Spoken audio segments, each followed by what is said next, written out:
Many buttons now. Button after button after button. But we are here. It is Thursday. If you're here and you're listening to this, then Flippin' 10 is going live. And that should be in the stream, uploaded with this if you're listening to it. So scroll up or scroll down on the RSS feed, anywhere you get your podcasts. And, listen to us, listen to Flippin' 10, all the other good stuff that's been dropping lately.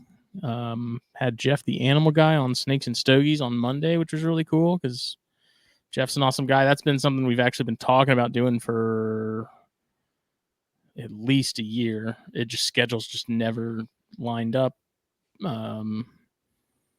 So we finally made it happen, which is awesome. But here we are. It's episode 3 of ArachNerds. It's brought to you by Fulvius Apparel, fulviusapparel.com. Hats, shirts. I'm going to add these ArachNerd shirts to it probably this weekend. He got one. I got one. They're great quality. Highly suggest checking them out. Got lots of compliments and people just interested in general because it sticks out. It's a great conversation point. Yeah. Use the code THN at checkout. Get 15% off your order. It's the exclusive promo code for THN listeners and viewers like you. I do not post that anywhere else. So the only time you're going to hear that code is if you're listening or watching. And if you're listening and watching, thank you. We have the giveaway going on for another week, 5 days. I'm drawing on the 8th for Fulvius. So basically, go to a Facebook page or Instagram or both. There's a post there with the giveaway. You get to pick any 3 items if you are randomly drawn. All you got to do is the usual like, share, follow spiel, and then you'll be able to pick stuff out if you're chosen. So go check that out. And then I got to start planning for Black Friday sales. I don't think I did a Black Friday sale last year. I just don't remember what it was. I have to go back and look. It's all starting earlier and earlier. I feel like it's going to get to a point to where all the major holidays are just going to be in the same week in like June. So it's going to be a week of holidays. There's going to be like the beginning Monday will be New Year's. The Tuesday will be like 4th of July, and then we'll have Christmas in July, Memorial and Halloween and Labor Day and all this other stuff, all just in 1 week, and we'll get it out of the way. And we'll have mega sales where all these businesses are pretty much giving things away. Is Black Friday even really a thing anymore in stores? It is, but now it's like it's not people fist fighting over TVs like it used to be anymore. I think now we're at a point with online shopping and stuff that people are like, I'll just spend the extra money and not go deal with that. Yeah. But in the days of like Tickle Me Elmo, dude, you had brass knuckles in your pocket and you were getting that thing, man. Your kid was getting the damn Tickle Me Elmo, and blood would be shed for it. Yeah, be it yours or someone else's. I think the last time I saw something similar to that was when Target came out with limited edition. What are those mugs called? Not mugs. I guess those like it was not a Hydro Flask. Stanleys. Yeah, the Stanleys for Valentine's Day and everything. They had limited edition ones, and then like one of my friends who works at Target, and he's like, they had to put a limit on how many you could buy. People were like shoving each other to get in. Oh yeah, dude, it's insane. Just like, that's wild. There's nothing on store shelves that I am willing to A, stand in line for 12 hours for, and B, fight someone over. Unless they're tarantulas, maybe then. Maybe, depending on what it is, if we're talking about, the good stuff. But I don't know. I have family that still goes like Thanksgiving night.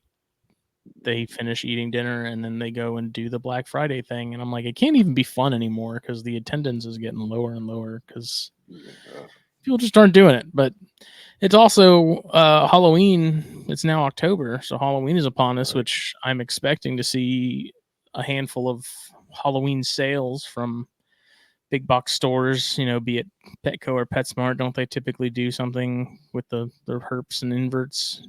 Yeah, for Halloween. Creepy crawly season. Yeah, like you said, the spider skeleton decors. Yeah, oh my God. I've had so many of my friends and family just like posting in their group chats and everything. They're like, oh, look at this. Isn't this cool? And I'm like, that's not accurate. That's You know not what's so accurate. frustrating is something that stupid has made someone somewhere millions upon millions of dollars, and they're just laughing it up because it's just Yeah. one big joke. It's like, come on. It would just be like, at least be like anatomically correct. Like put the skull where the skull is where the skull is supposed to be, but all other bones is like a free for all. Right. Yeah. It's dumb. Makes me laugh too, though, because there's almost always herp related stuff too that I'm just like, y'all just draw this stuff up and then just put it on the shelf.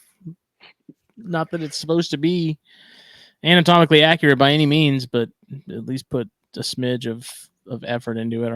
Our species and culture overall ain't getting any smarter, and you're not helping. Yeah, You for know. real. Yeah. Um, what's new up yonder? Anything? Not much, man. Animal wise, my animal room just got a 68.75% Calatoa and 6.25% Jempeo Reticulata Python from Nathan Katz. Shout out to him from the Retic Lounge Network. It's a beautiful animal that he produced, and yeah, I'm looking forward to working with her. It's been a minute since I've had a Retic, and I kind of miss them. They're a lot more personable than short tails, that's for sure. And yeah, my scrubs aren't the most handleable right now, but she seems to be pretty nice so far. But other than that, gonna be like I said like before, I'm gonna be probably jumping into tarantulas next month. I can't. I have websites bookmarked. Someone just put some Senestus on sale. Yeah, no, now's the time. I need to jump in on it. A lot of close friends in general have been producing some really great scorpion species too. So really need to pester them and see if they're going to be letting any go. What What about you? what species are you? What's on the radar? Yeah, for tarantula wise, Pamphobedeus, obviously, I feel like that's a given. Really would like to get some Theraphosa apophysis. Um, I need to get better about common names. So Pamphobedeus, you basically have all the blooms. Like I'm not sure on the color associated with the name. Like there's the purple bloom, pink bloom, which I believe it's the Brazilian pink bloom, Pamphobedeus species platyoma. Um, it's not from Brazil; it's from Ecuador, but that's a common name, I suppose. And then there's a new. It's not a new variant; it's been there, but I saw some Pamphobedeus species platyoma Hellbright would just be like a brighter color, I believe. They've been in the U.S. for a little while now, but I started seeing them a little bit, so I'm gonna hop on those. There's some Formictopus species. I was listening to Tom Moran's um, podcast, one of his episodes recently when I was out on a hike, and yeah, I really want to get back into Formictopus. But damn, they're so expensive. And then scorpion wise, um, I'm gonna butcher this name, Lyris, which is the Yeah. Death Stalkers. Yep. Um, there was a friend, Brettson Jordanensis, I believe that's the proper pronunciation. Mm-hmm. Again, I just say all these names in my head, so that entire family of the Lyris are the Death Stalkers. So you have the Herberti, and then Jordanensis. It's been split a lot. It's one of those things.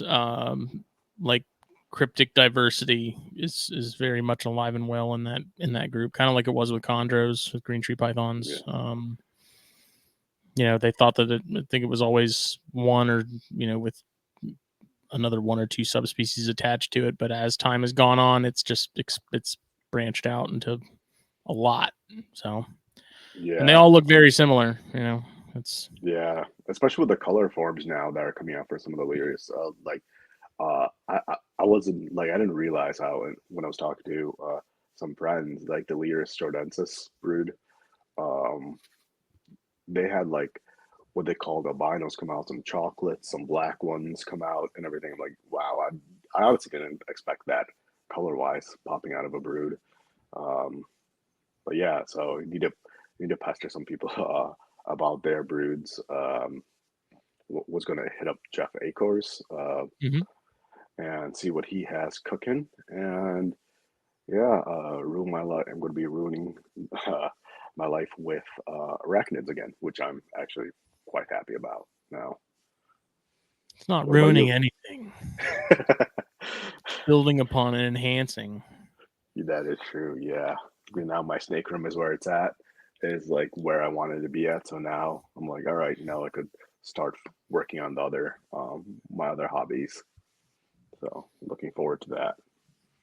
What about you? Yeah, nothing too crazy down here. My Metallica molted over the weekend. You know, we had Nice, some nice. stormage from Helene.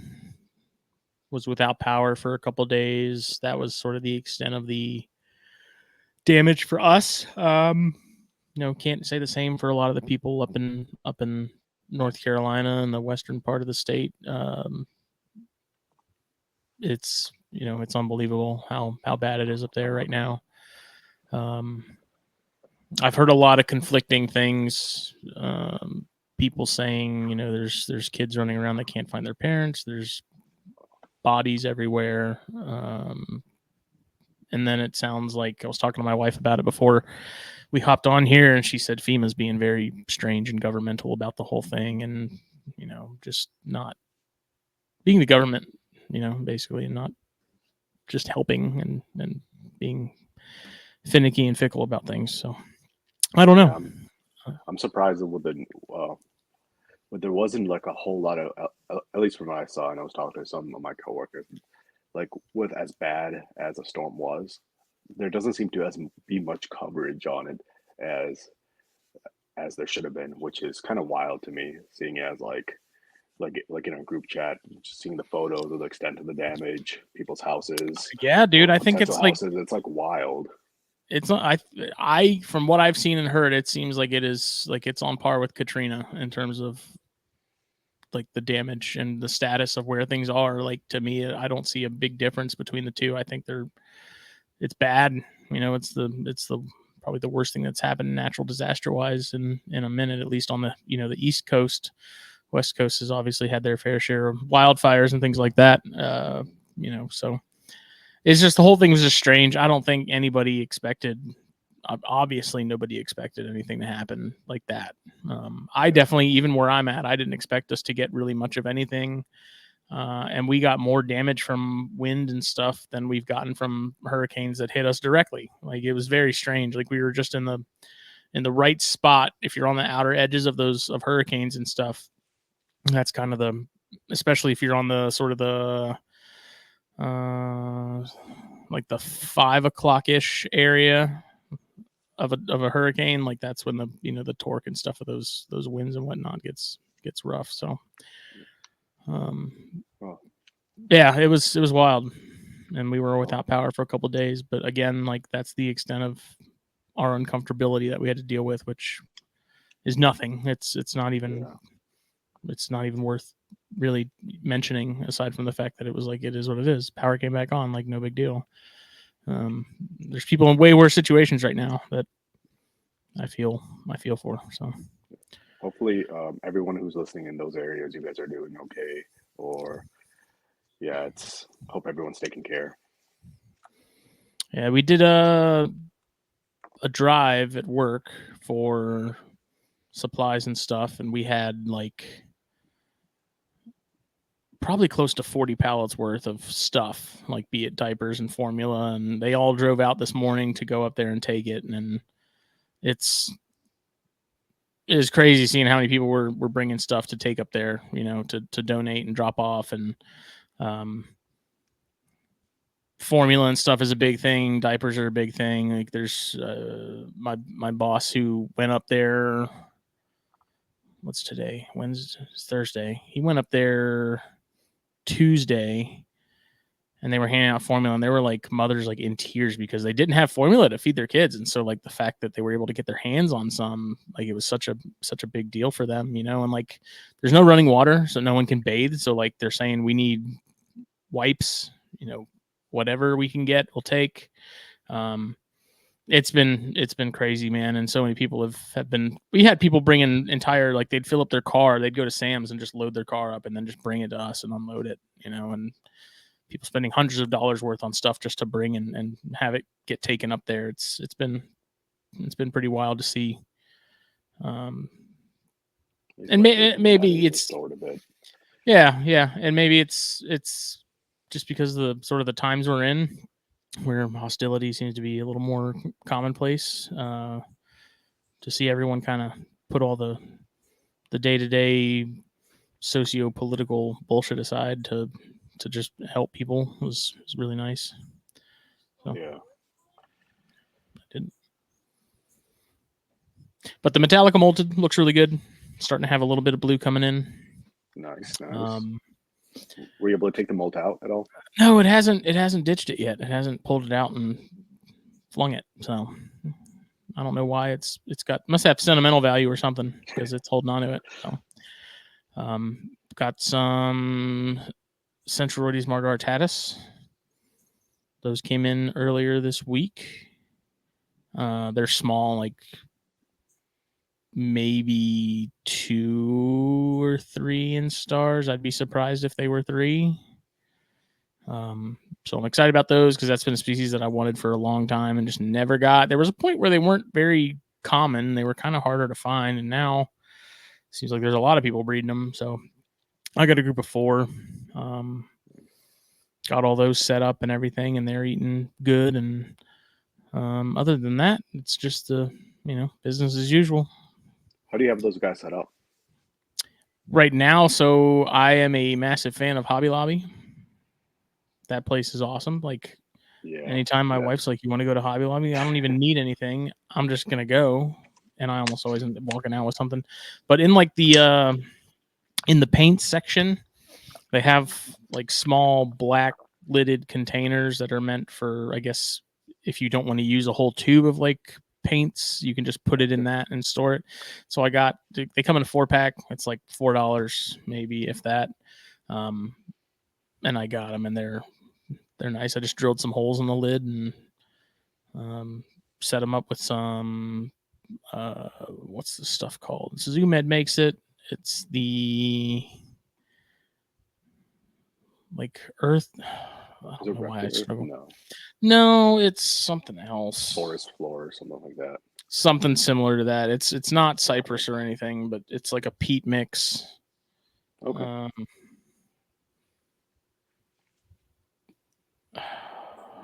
It's not Reptisoil. It is Reptisoil. Yeah. Okay. PetSmart had that on sale. Decent bag of it, and I like that stuff over just Eco Earth. Mm-hmm. Even though, interestingly, while I was setting up these scorpions, if that stuff dries out, very similar to Eco Earth and like cocoa fiber stuff, it does not absorb water right away. Like, it sits on top of it for a few minutes before it actually absorbs, and that drives me crazy. You're doing that with tiny slings, be it scorpions or spiders. Like, it's a lot of water, and it's not that difficult for them to drown in it. So you have to kind of sit there and let it absorb. And I took a paintbrush and kind of tried to mix it a little bit so it would drain into there some.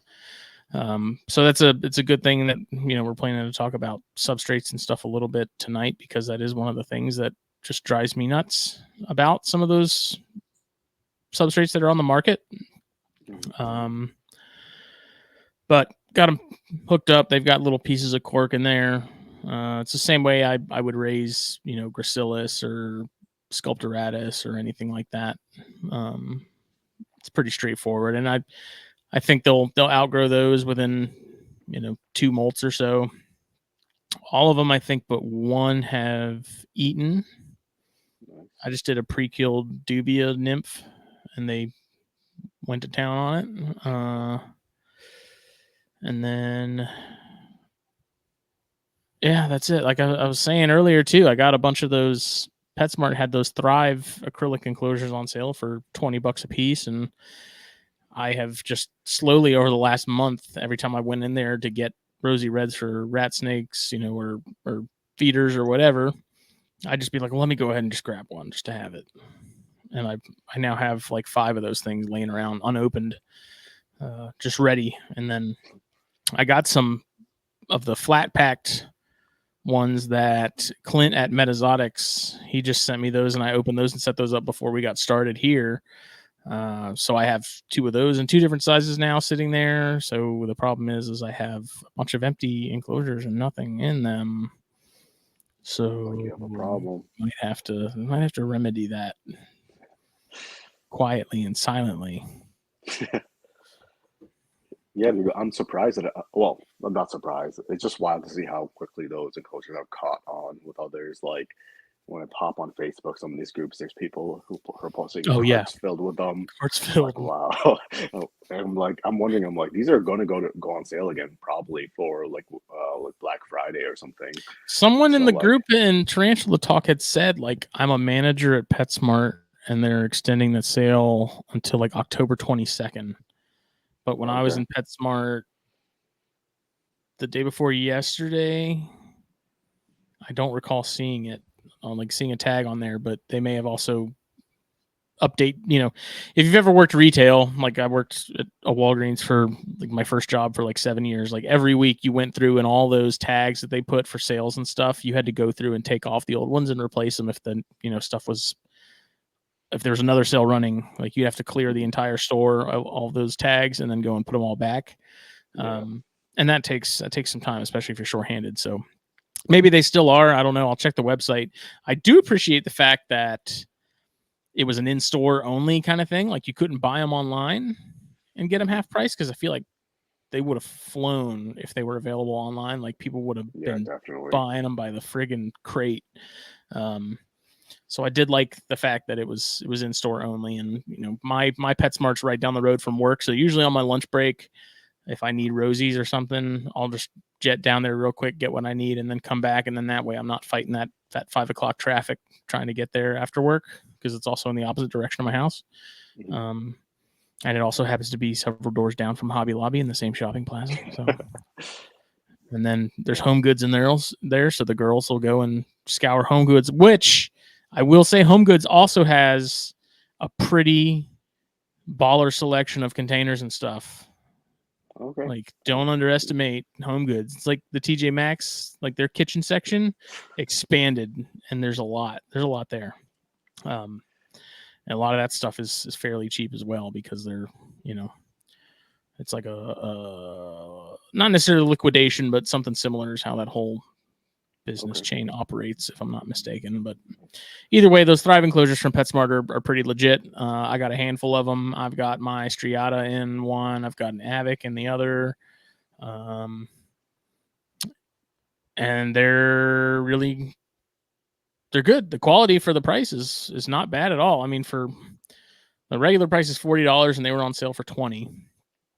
And I've been happy with them. I haven't had any issues. I like the fact that they have the base that is like one unit, one piece, and you're not putting the sides and the base together like you would with sort of the Zilla brand type ones.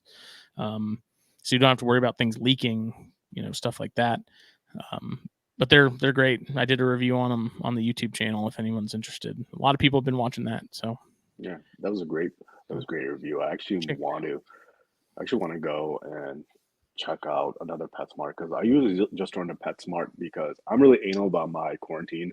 Uh, PetSmart has these like collapsible hooks for like $5, and I always get one for each new like grouping of animals. Like my short tails in quarantine, they all have one, like one or two hooks that I use that I color code with tape.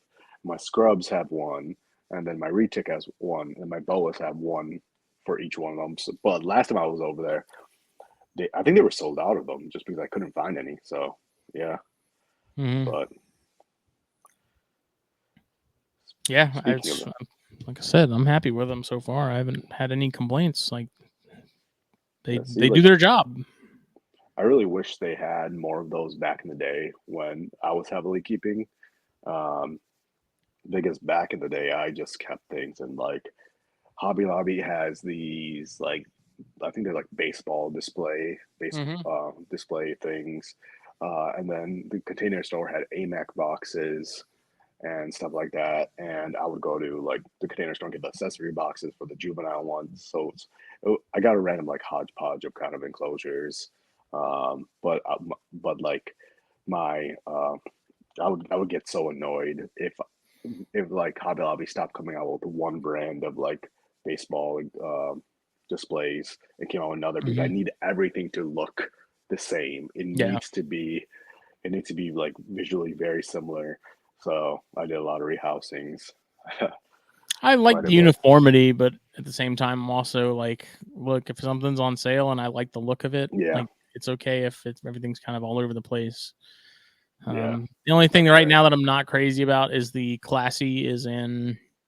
It's a home goods container that's meant to be like something you keep food in your fridge, but it's got the clasps Mhm. on each side, and it's kind of like a gasket box kind of deal, but Okay. it's longer than it is wide, and I don't know. I want to move it over to one of those terrestrial Thrive enclosures, but I also feel bad because I feel like it's finally gotten itself comfortable and Mhm. set up in this other container. So I think I'm just gonna leave it be for a while, and then maybe in the next like 20 years when it molts again, I'll move it then and set it up and get it together. So I'm glad you got that classy when it was like it's already showing its juvenile colors, and it's not still in like that tan sling stage. Because as much as I love Brachypelma and other like neural species that go through that really small like tan color spiderling stage, holy crap, is it just like checking up on it all the time? Just like,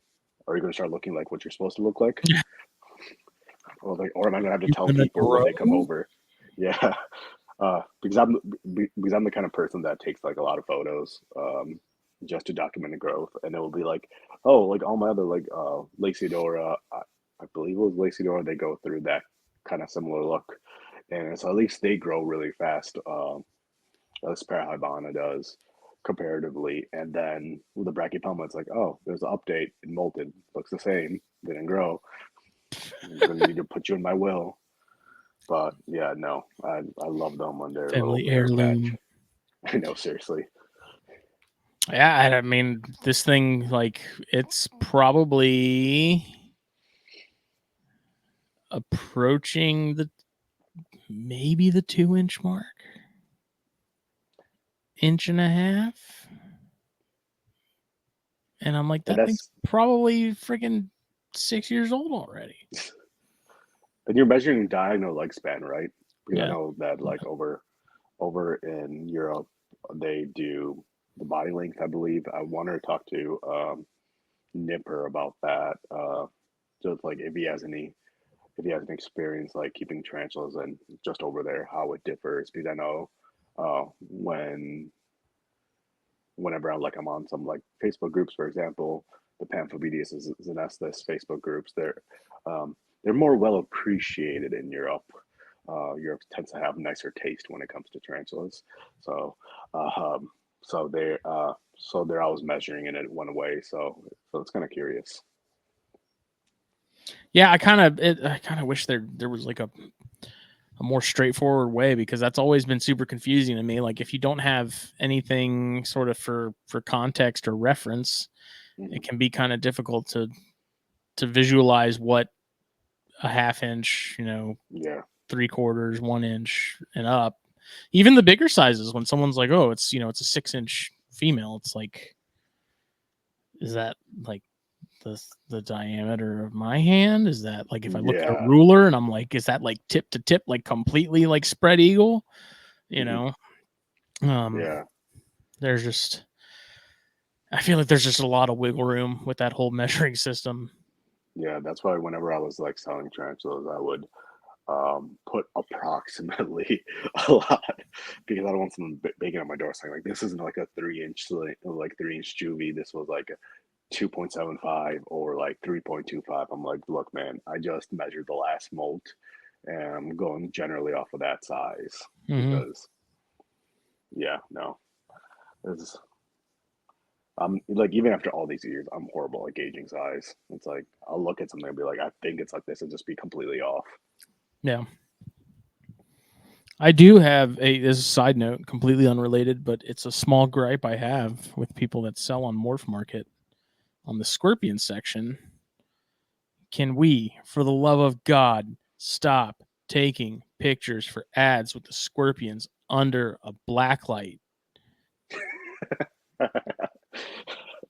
It makes no sense. There's someone on there right now that has like some Australis or something, and it's like that could be bicolor or anything else for all I know because it's freaking teal because you got it under a black light. Like I was looking at that this weekend. I'm like, why would you do that? Because they had 4 or 5 different species and all the pictures were under a black light. And I'm like, why? Why? Love that.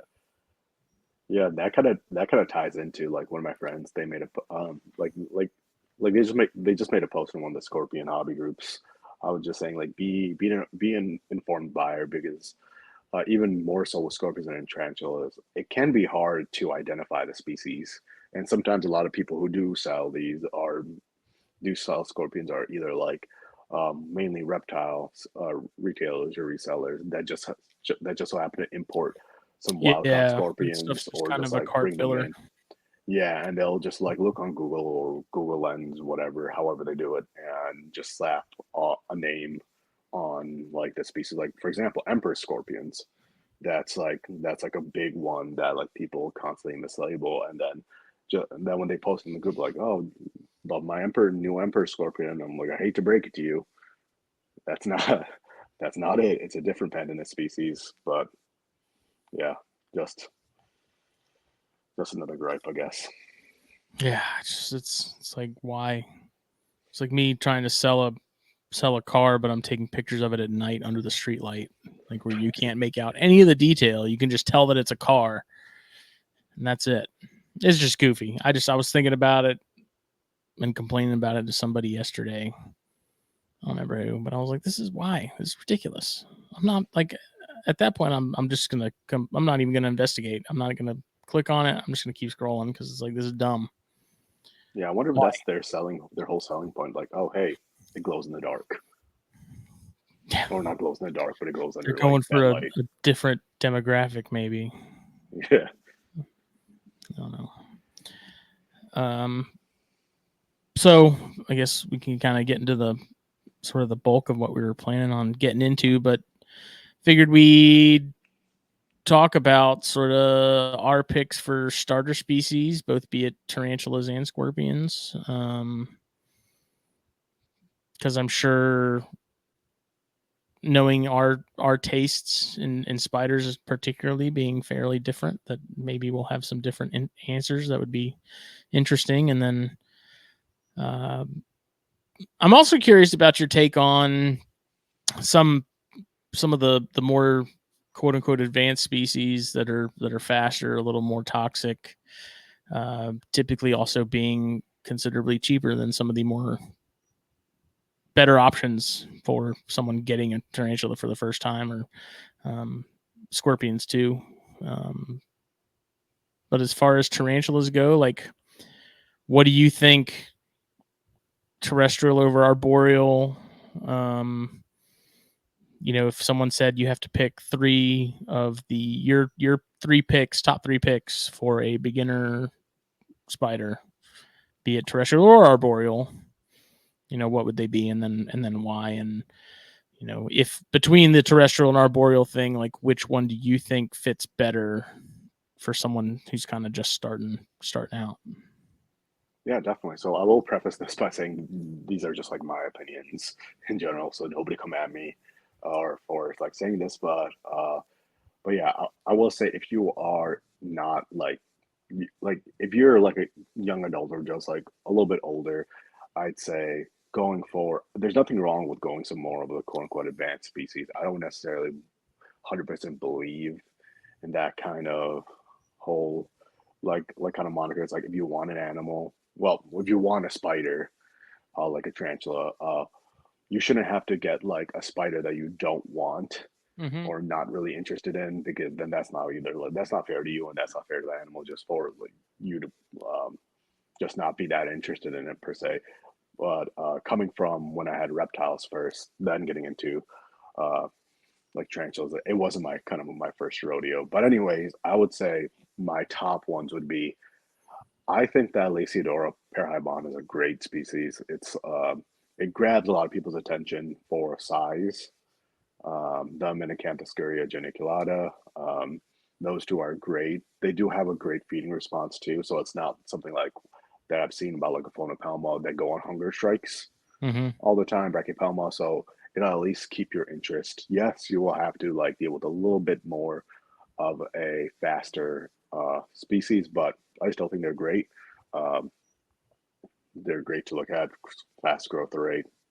Acanthoscurias, love the legs, love the coloration, and the feeding response. You can't beat it.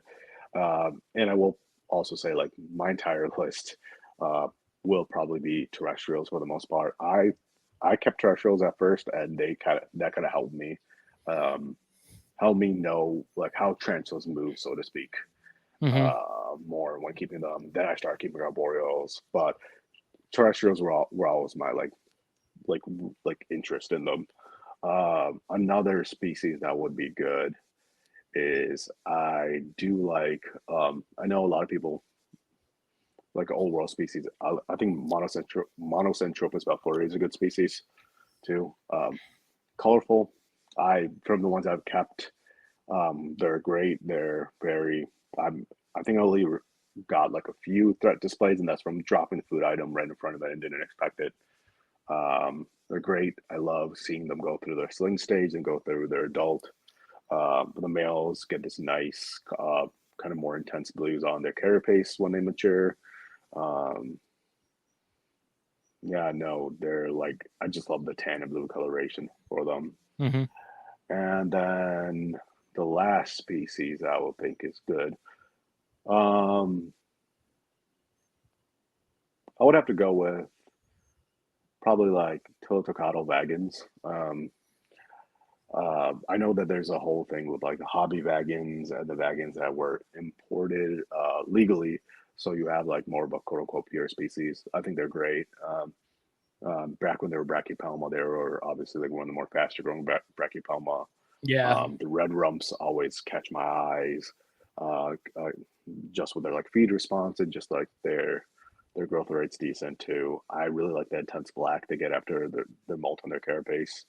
Um, and yeah, I will also note that I am not a keeper that handles their tarantulas. I've never handled any of mine personally in the wild. Whenever I've come across them, I handle them for one reason or another, or just to get them out.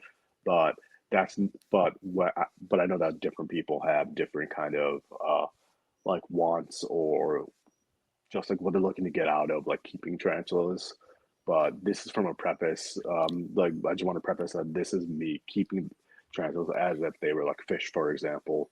Kind Yeah. of look but don't touch, because I would be more on the hesitant side to like handle like an Acanthoscuria geniculata, not because of, well, its feeding response, but also because it's urticating hairs. Mm-hmm. I know that some people the hairs didn't bother them, but they did affect me quite a bit. So whenever I was rehousing, gloves, moving them around, and I do know some people go straight to old world species because they don't want to deal with the urticating hairs, which is valid point as well, especially if you're more sensitive to them. But Yeah. yeah, those would be my Where picks for. do where do pink toes sort of fit in things for you? Because I know that that always seems to be kind of a point of contention for a lot of people in the hobby as far as debates go. Is like, especially as slings, where maybe they're a little more sensitive than other species.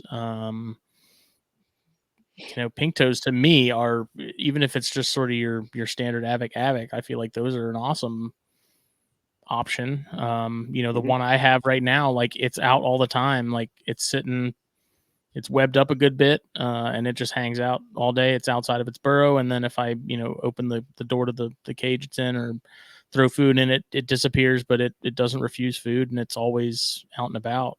Um, Yeah, Yeah. But I know they do have a history of being a little more sensitive care wise than maybe some others that you'd see commonly as well. Yeah, definitely. I know back when I was keeping in, like especially in the beginning, what they call SADS, sudden navicular death syndrome, Hmm. was a big thing. However, I think there was that was multiple factors going into that. I know a lot of people were getting them from Petco, meaning they were wild caught. Didn't really know what was wrong with them, that they just dropped dead. Of course, if you're going to be taking like a tarantula, especially like a navicularia, out of a tropical environment, putting them Yeah. into like a place with little to no ventilation. You're letting it dry out too much, or there's not enough like ambient humidity in the room that could be causing it. Because I've kept a area in the past. Um, some more sensitive species. The only species I really had issues with was purpurea. Really? Uh, because they're much more slower growing than your typical vicularia Hmm. or carabina, and yeah, it's just like I don't know if I'm not good with that species, but out of the I think like five slings I had, I think only two or three made it. Hmm. And I'm not saying I'm I'm an expert in keeping, but like I've been keeping. Well, I kept for a number of years, so it wasn't like I was fresh, fresh in the hobby. But even then, I think as long as you're like on top of like knowing the conditions you're in your room, like if you're down in New Mexico compared to if you were in Florida, you monitor, you make sure that like you do have proper ventilation. You're not overly moistening the substrate when you are in a more humid environment, or letting it dry out a lot in when you're in a dry environment. I think that's the key. And as long as you're able to like keep on that, and buy captive reds or get juveniles opposed to slings when they're a little bit more hardier, um, I don't see why they'd be a bad first pick at all. Just also be aware of Boreals tend to be a bit more, especially with Victor, tend to be a little bit more flighty, especially when you're handling them. They do jump. Hmm. I know that's caught a lot of people by surprise. When I was out in Ecuador, I was able to see a couple species, and they were all on banana trees and everything. And when we tried to grab them, they did jump, which was kind of cool to see. Spider that I size don't doing think that. I've never seen any of the ornamentals I ever kept do it, and I never saw any of the avicularia I ever kept do it. Yeah, they did. I've never heard of like Poecilotheria doing that, but Victoria, yeah, they're also known for their poop cannons. Yeah, that I've experienced. Yeah. That and yeah, no, I'm not also like whenever I like rehouse some tarantulas, arboreals always like poop all over the sides or Yeah. like the fronts and everything. I'm like, come on, man, have some class. But yeah, anyways, what are your picks? I'm kind of curious to hear yours.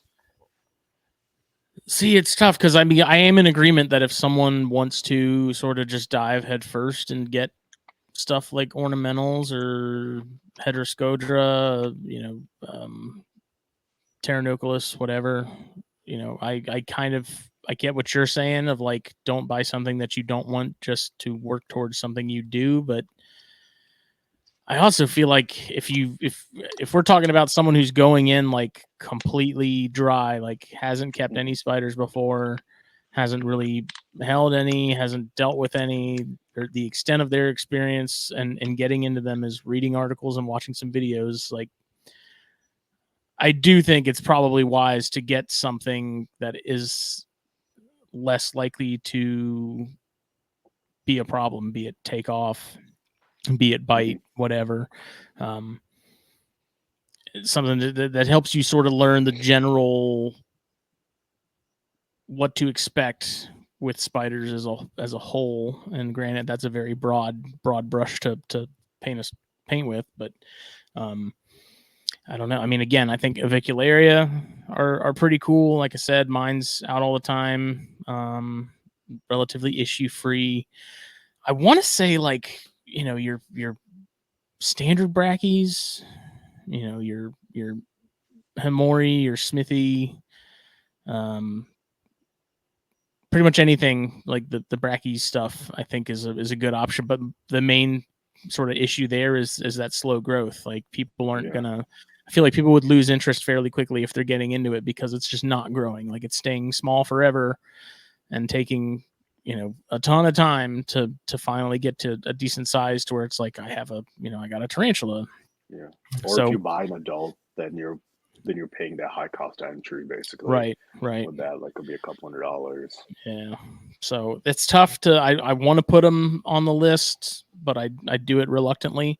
And the same thing with pulchra, Gramastola pulchra. Yeah. I feel like those would be a really good option. But again, that's one where it's like even the slings are a little on the higher end compared to most other species. What are they, like $40-$50? Yeah, I've seen some that were, I want to say ballpark 60. Okay. But again, like that's another slow grower. And so like Parahybana wouldn't have been on my list, but if you mention it, like it's not a bad idea. My only sort of one concern with those is if they're anything like the one or two that I had, the herring is just unreal. Like mine would hair. If I opened the lid, I was getting haired, and like it took nothing to get those things. And maybe that's just because it needed more than what I was giving it as far as like hides and security and things like that, and it feeling like it could get away. Because we're also going back a long time. That was, oof, that had to be like 2007 because I was a teenager. And I honestly don't even remember how I had them set up, but I do remember getting haired and it sucked. But that is probably the fastest growing species I've ever kept. And they're, it's impressive enough to where it's like you got a tarantula, that's for damn sure. And then, I don't think I ever had mine refuse food. Like they were rock solid all the time. So maybe I would add those to the list. I guess that would be the sort of the stipulation with those again would be just pay attention to the amount of herring you're getting, because if you're not looking and you happen to like turn around and look into that tub or something and it, inhale that crap or get in your eyes, it sucks. Oh yeah, It's definitely. terrible. Lacidora hairs never really bothered me too much. Mm-hmm. I know, like as I mentioned before, like Acanthoscuria, their hairs bothered the hell out of me. I'd be itching right after that. But Lacidora, the only time I'd like be more cognizant of that is when I was doing rehousing, just in case. I don't reuse my substrate. I never reuse my substrate. I know some people do. But yeah, no. So I didn't have to deal with like taking the substrate out or just like mixing it up, freshening it up, quote Mm-hmm. unquote. But yeah, no. Being haired is not fun. But you did bring up a good point too, saying someone coming into some coming in like fresh, brand new to like not just tarantulas, but like animals in general. Because I think having a reptile background, you're like you're aware of how fast some animals can move and deal with snakes. Right. Not saying that they can match like a tarantula in speed, because I think tarantulas can really move, really boogie when you. But in your mind, you have those comparisons of like, okay, if it's something like a corn snake, then I know sort of to expect X, Y, and Z. Like in terms of care and handling, like okay, I know that genus, I'm familiar with it, I know what to expect. Like with Morelia, be it green tree pythons or carpets, like yeah, they're not terribly similar, but they're similar enough to where I know what to expect when I'm opening the tub.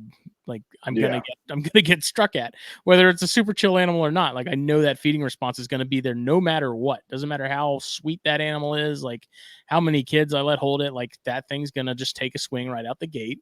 But it's like I know to expect that with Morelia. And so I think for if you're someone that's been in reptiles and you're getting into inverts, like yes, there is that sort of that curve to learn with as far as like what to expect on a genus level with things. But that's something you just learn with time and with reading and research and stuff. Yeah, and you also brought up a good point about watching YouTube videos, because now we're in this day and age where there's a lot of people that are posting content about the various species. Remember back when you said in 2007, and when I was like in like I want to say like 2009, uh there was not as much information Not at out there. all. There was no like Facebook. Was Facebook around back then? I don't even It remember. was.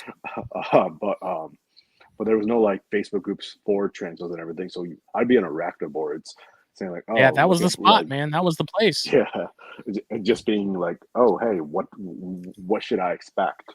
And they describe it to you, and let me tell you, describing it and seeing it, Living it. and yeah, those are completely different things. So you do bring up some great points on that aspect too. And then I also want to preface is like what we're saying is very individual dependent. I do know some people have like brachypelma that are that they say they're quote unquote demon spawn, like vagans. I've always had some chill vagans. My Vagans was Um, never was. I think I had one yeah. or two of those as well at one point, and it was like that's the reason I didn't really have them on my list. Even though I Mhm. can like, if someone was like, "What about these?" I would say sure, but mine was pretty nervous like all the time. Like it was not chill. It was very quick to run. It was just I don't know. It just always seemed on edge all the time, and it was never wasn't like your other brackies where because at the time they were brachypelma when I had them. Yeah. It just wasn't as slow moving or calm. It was just like nervous. Yeah, and the same thing with Formictopus. Like, I've never had an issue with my Formictopus, really. There's some species that would give me threat postures here and there, but I remember when I was reading them though, arachnivores, they're like, oh my god, they're like these monsters that are always like threat posing. You don't want to get one for a first tarantula. They're horrible, or you need to work up to them. Well, I got one of them for it was in the group that I got first, and never gave me any issues. Then again, I was also not pestering them. It's like Right. I set them up, feed them. I wasn't in the enclosure like poking around at them, getting them to come out and everything. I'm just like, you give them a hide or two, water dish, feed them. If they're out during the night, that's when I saw them. Otherwise, I'm not trying to always make them visible because this whole our whole discussion about beginners species. This is for if you were to keep them properly in the proper setup. Not like I do know some people. I know it's like debated, but keep like their fossorial species in very little substrate. Like for example, lividum, the cobalt blue. Yeah. They keep some people will keep them with very little substrate to make them web more, or and the killer brackies the same. But then you have to realize every single time you're opening an enclosure, you're probably ripping up that web, and then you're not going to have a very happy spider because then it's going to feel threatened. Um, I get it. You really want to see your spider, but at the same time, If um, that's what the recipe calls for, man, just give it what it's meant to have. yeah, I do not. Yeah, I would not want to have to deal with an angry spider all the time Yeah, and hell a no, stressed dude. out spider. Especially lividum. Like with my experience with those, man, it's like if it's a pet hole, awesome. Yeah, Because I don't want to have to fight that thing every time I got to open the tub to do something, yeah. you know. You'd be worried And about it's it just bolting. yeah, and there's if they're built and designed to be a pet hole, like it is what it is. It sucks because they're gorgeous. I wish I had seen mine all the time. Like it would be awesome if that Mhm. thing was out and about constantly, but they're not. You know, and Yeah. there's more than enough blue spiders available now that probably are out more than your cobalt blue would be, and that are also probably not nearly as stressful to deal with when you got to rehouse and open the container to do anything, especially if you're not giving them any substrate. Mhm. Because I would think, and I mean I never did it with any of my cobalts because I just gave them like a 10-gallon full of freaking dirt and let them do their thing. Um, Maybe not 10, it might have been like a 5 or something. I don't know. I gave them a lot of substrate. I gave them a ton of Mhm. substrate because that's what I was like, okay, that's what I'm told to do. That's what they seem to like. Let's do that. But I just, I don't, I would feel weird. It'd be like keeping a turtle on Aspen or something. It's like, it just feels wrong. It doesn't Yeah. work. Like it might work, but it doesn't work. Yeah. Um, I I don't, do know back in the day, someone that I used to talk to a lot on arachnid boards. His name was Spider Engineer. Um, I think he was like fresh out of college, and he was like telling me how he would just pick up those 5 gallon home. I'm just looking at one right now that I keep, and that I like dump like water from water bowls into, and then I just dump out just because I'm lazy to walk it back and forth to dump the water out. But he just has those. He just had those, drilled some holes in them, filled them up, put the spider in. Granted, I understand that's a good way to keep them. It's dark.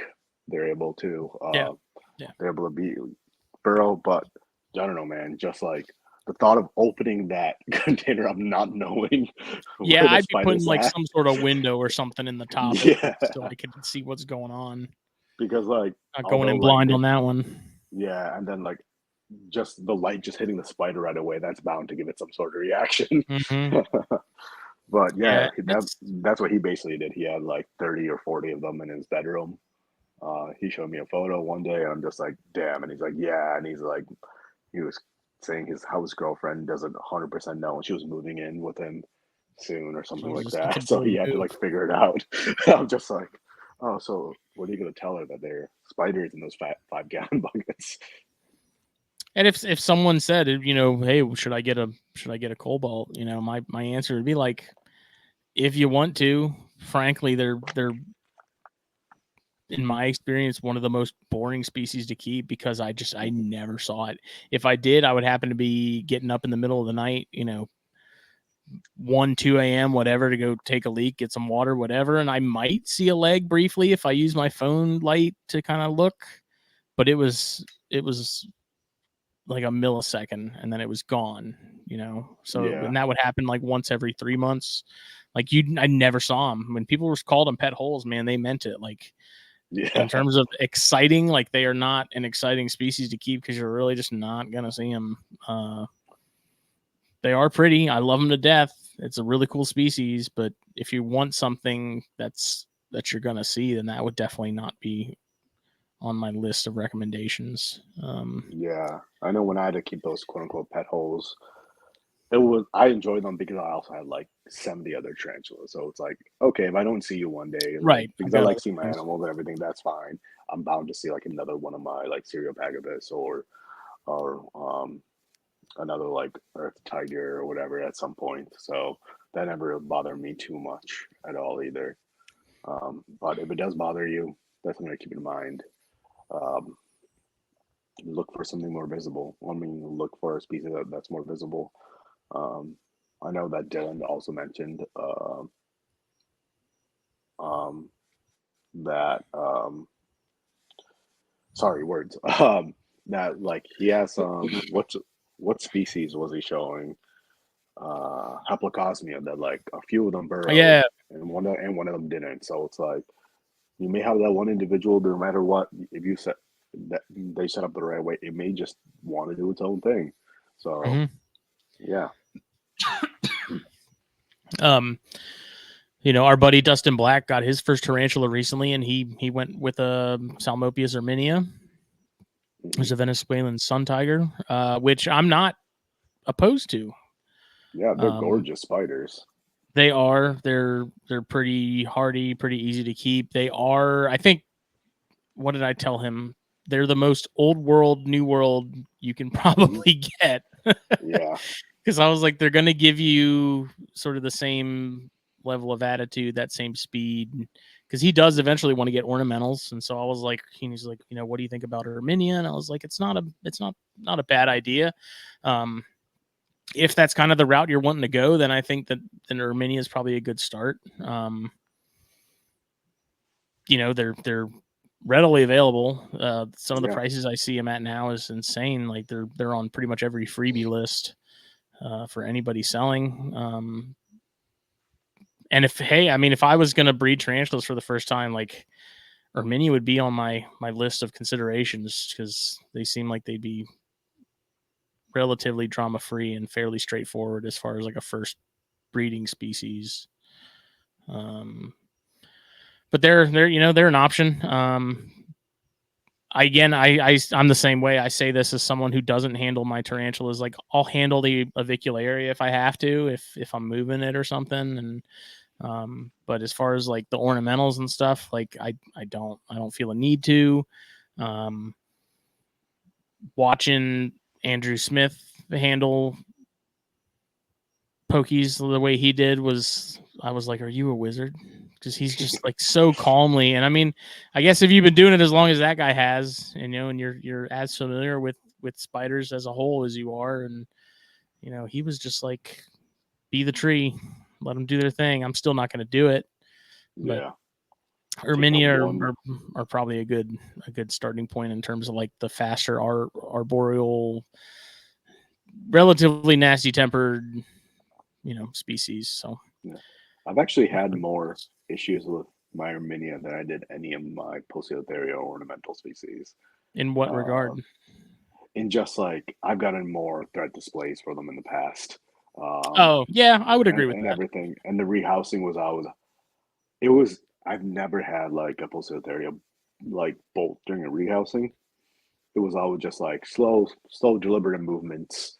I'm not jerking my hand away if they move, whatever. I'm not giving them a reason to run out. But like again, we were talking at the beginning though, those Walmart mainstay enclosures, those like half-gallon ones, there are many a love to shove themselves in the corner, and then just like trying to get them out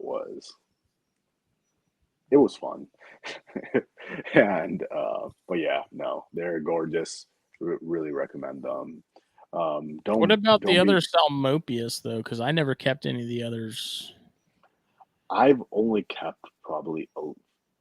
I didn't have many individuals of the other ones. I had the some OPS Victoria. I believe Drew. If you're listening to this, please don't butcher me for saying anything wrong. But I believe that they're going. There's the genus is going to be probably going to be undergoing a revision, or from that's what I heard if I remembered it wrong. Mm-hmm. Salmopius isn't my forte, but they're kind of like broken up like Salmopius Victoris and what's it called? It's a Star Wars character. Darth That's Maul. named that. Yes, there you go. Yeah, like the Darth Maul or the Mexican half and half, as it's known and everything. I believe they're more slower growing. They're more chill. I had a few of those because I thought they looked pretty neat. I didn't really have any issues with them. I know that the Those are on Cambridge my Eye, list.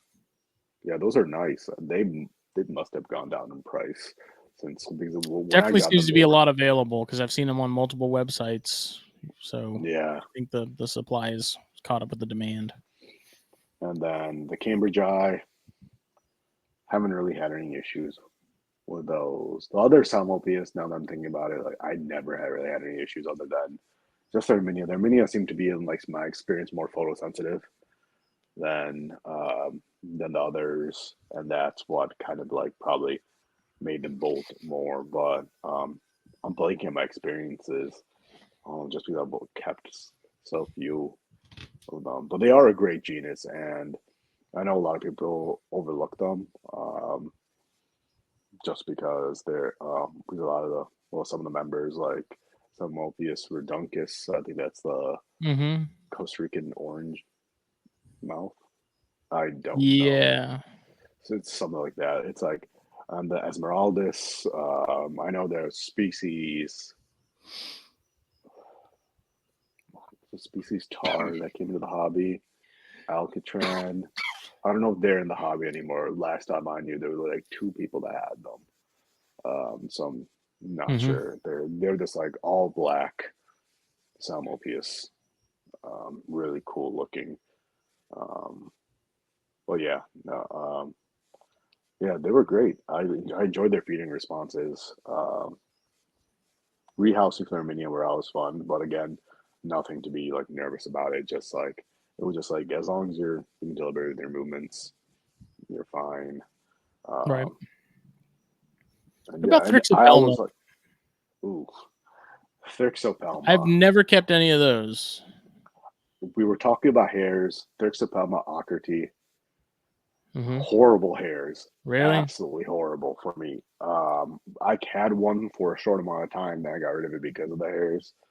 Unfortunately, because I did keep all my transfers in my room. And whenever like they did kick and everything, I didn't want the hair to be like lingering or just to be anything uh, like that. But the fixed mediocrity, I think it's Peruvian flame rump, um, Yeah, that sounds right. something similar to that. They're a gorgeous species. Don't get me wrong. They're I believe if you set them up arboreally, words are hard today, but semi-arboreal. If you set them up, they do so like they give them enough anchor points, and I think they'll work their magic and it'll look great. But yeah, they're another gorgeous spider. Don't have a ton of experience with them because their hairs were one of the worst for me, on almost on par with Therafosa or Ooh. the Goliaths. But yeah, it seems to be all around across the board. Therafosa in general, everyone has some sort of reaction to for the most part, and it is generally the worst ones, which is a shame because they're absolutely gorgeous. You see, I'm trying. Dylan did have a species of Thrixopelma that I'm looked really cool. I want Yeah, there's to find out what species it was because I don't remember off the top of my head. And I'm trying to look on his website. that genus. I'm not up to date with the genus, but they had a bunch of, not a bunch, but a handful of species that were supposed to, like, they're lumped into Thrixopelma, um, or the Homeoma, similar to like those two. That it needs to be revised, but I'm not up to date on it. I'm that I'm going to do a deep dive on it after this, just because I'm more curious now to see what has changed. But I I believe keep Thrixopelma seeing. acritya is a type species for the Yeah, genus. I keep seeing Albostriatus. I keep getting so tempted because I never had those. I had Von Worthy. And, Man, why aren't you looking at the large New World terrestrials? Pruriens is the Thrixopelma I'm Oh, thinking of. Peruvian green velvet. I've not had those. It looks nice. I like the colors on them and stuff. If my memory serves me right, they're another slower growing species. Um, Not as slow as like a photopelma, but you're not going to get like a Laciodora or Laciodora kind of Mm-hmm. animal. But again, that I do enjoy keeping things, raising them up, seeing them go through the different life stages. Some species like Formictopus cancerides, the Haitian brown, or Formictopus species green femur, or even Pamphobeteus. They all go through a really cool color change throughout their growth of slings. Formictopus species, the Hispaniola, or just the the species that reside in Haiti and the Dominican Republic, they go from like this electric blue sling to like a variety of different colors Mm-hmm. before they reach their adult coloration. And even then, I've seen some photos of some mature specimens going through color changes as well, um, which is why I have gripes with just naming them colors, like Right. full green, green femur, green, gold carapace, You have to be and more then specific. yeah. But I do have a friend that lives in the Dominican Republic, and he's been going around photographing the different like localities, the different Mm-hmm. colors that rise over there. But yeah, that's another species. That's another like genus that I'd love to see some more work done on, so we could understand more. Switching gears. Well, before we do that and get into scorpions, what are your thoughts on stuff like your Stromatopelma, um, Like Henry Stroza. OBTs, things like that, being sort of the often less expensive slings? So I will preface with that, like sometimes like I don't, I think they're gorgeous. Uh, OBTs, Pteronoclus in general, I think they're gorgeous and heavily underlooked, mainly because they're small, like not small, like lower price tag. Um, the fact that just because they're more like abundant and they're cheaper and they're used as freebies, that doesn't that shouldn't like undermine like their like just how great spiders they are. Um, I just really enjoy Pteronoclus. Their habits, I like. Again, they're one of those that it's like if you set them up properly, they're not going to be orange bitey things.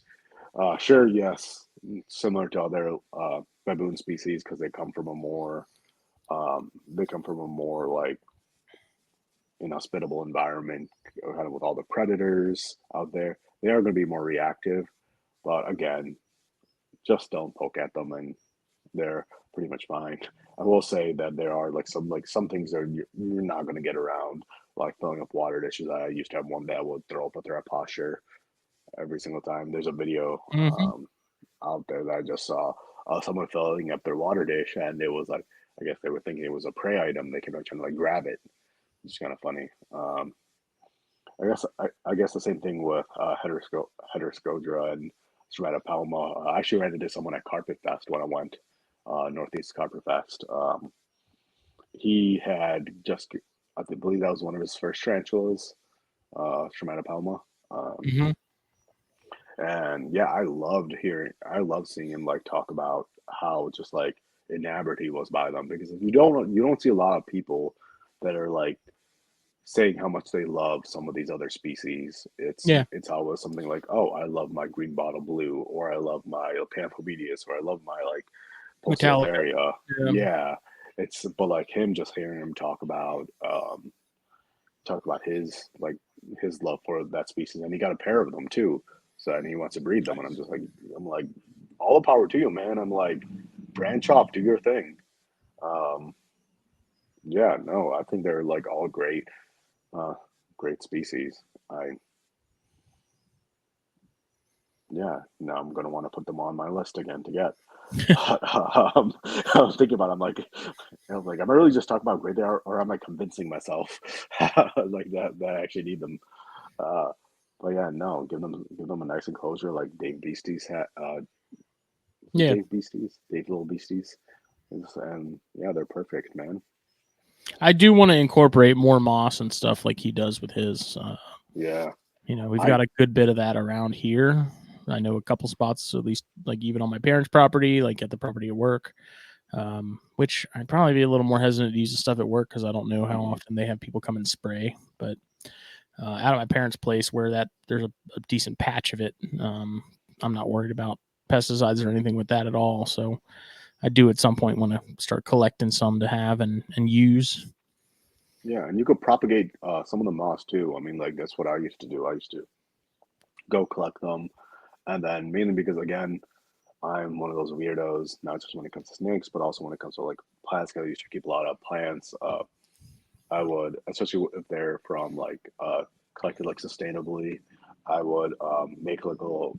I would keep them in like a sterilite box, put them underneath some lights, some ventilation, little, not that well. In the beginning, no, and just like let it grow. So I have, like after a bit, flush out all the insects that are living inside there, any kind of like gnats or whatever, and then yeah, but yeah, I definitely would love to do that. Set up one of those. I don't know the name of the enclosure he uses, because I know that Europe has.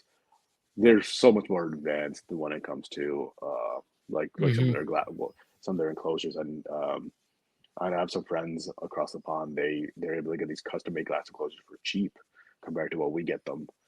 Um, like from over here, I know Dark Den. He had a lot of videos like making them from like CD cases. If they still even make those, um, they're like those are really nice. And yeah, I'd love to set them up something like that. Just like put some It just put some looks twigs. good, Yeah, and like once you have everything set up, it's not high maintenance. So right? it's yeah, and just to like incorporate things from what you'd find those transfers in like those kinds of areas. That would be cool. Scorpions, same thing. What are your preferences there in terms of someone wants to get into scorpions? Because I do think there is a little more medical significance to Yep. some species, to where it's definitely something where it's like you should probably not get that as a first scorpion. Yeah. I will say I personally I'd say go with especially also when it comes to care, um, depending on who you talk to, just because scorpions are a bit different when it comes to caring for them. I know there's a whole debate about a couple of friends and I we were just talking to post. Um, even arid species, or just like, are you are are you keeping them and just letting them survive, or do you want them to thrive in their sort of and like under your care? Because with like arid species, you want to keep them at a certain temperature, especially like your lyris, you want to keep them at like, I think I was, it's been a minute. I have it written somewhere, like 80 plus, like 80 to 85 degrees. I know a lot of people keep them as room temp, but then again, that goes into like, do you want them to thrive or do you just want them to survive? But yeah, starter species for them. I think you can't go wrong with Asian forest scorpions, the entire group. Uh, Heterometric, um, whatever their, I'm blanking on their genus name, but that, Heterometrus. yeah, that entire group, I think that's great. They're they're not medically significant because, as you said, I'm a firm believer of starter scorpions, especially with especially with how potent some of the species are and how we don't know, especially some of the more like nondescript species like Mm-hmm. Hadentata species, Hyderabad, and things like that. It's like you want to be more used to working with some. So things like per, Parabiholis. Again, my Mm-hmm. scorpion friends, please don't butcher me for saying that. Most North American species I would go with. Um, Maybe not. I'm on the fence with Centruroides because they are a bit more medically significant for Yeah, that. But Sculpturatus definitely. yeah, and I guess the plus side with them is as long as your glass plastic is clean, they cannot climb up it. So, and they're not going to be a tarantula like that are able to quickly move up your tongs. But again, I still think Asian forest scorpion, um, and then other species in North America that are not centroides, like a giant hairy. Mm-hmm. Um, those are all good picks. And then once you could nail down care and you're able to kind of get a feel for like how they generally act, you can move into some of the possibly like little hotter centroides and then move from there. But no, I would not jump into something like Lyris or the Deathstalkers or Parabothus or anything like that. Yeah, um, it's crazy how I remember seeing a kid at a store.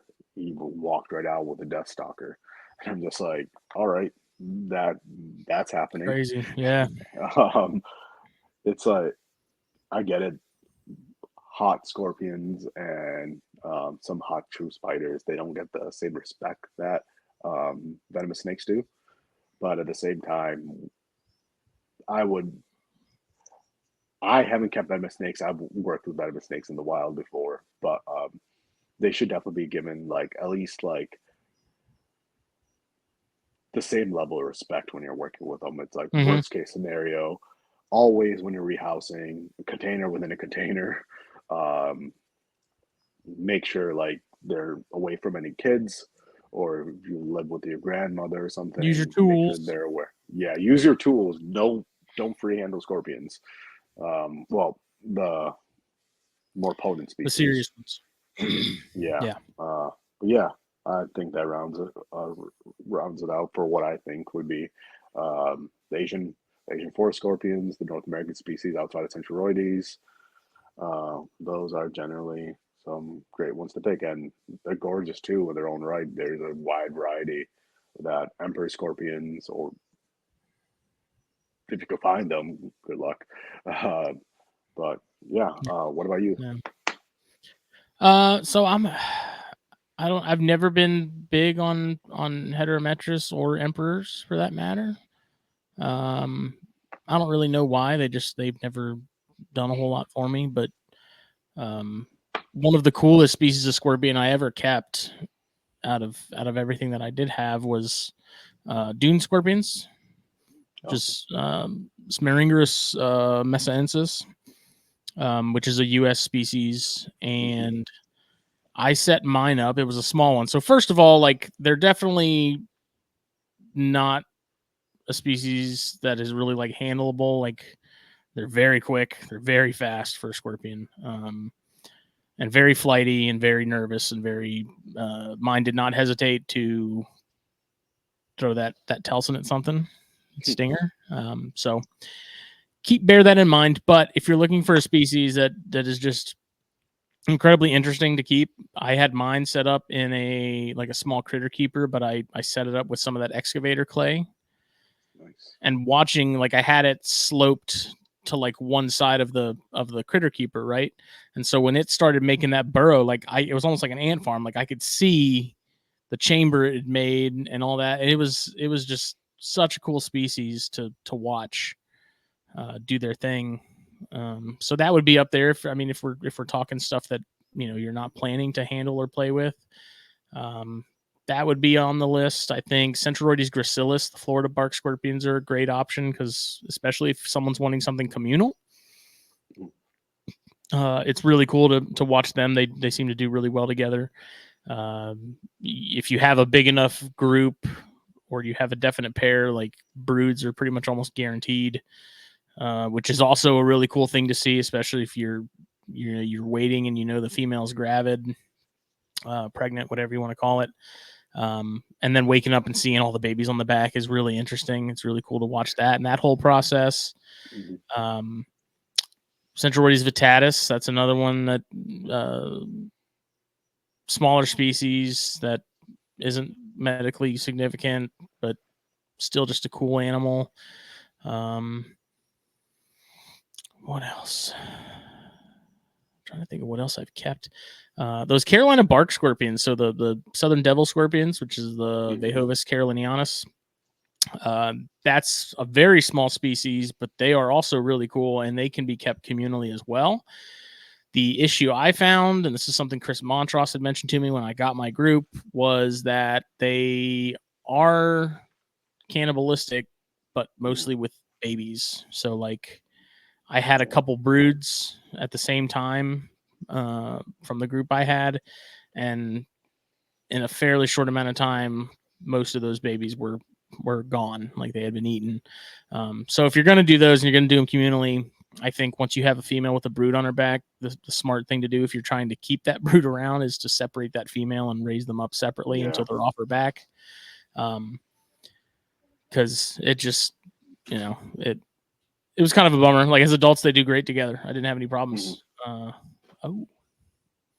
thank you. Coffee. What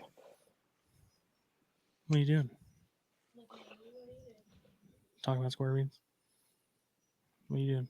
Oh, the scorpions that you've been hoarding? No. I'm not hoarding anything. One would disagree. Just stepping into that room. I have 5. 5 plus. 5. I have 5. And when did you acquire these? I don't remember. Just showed up in the middle They of did. the night? They did. You blame that guy right there. Him. He's an enabler. All my friends are.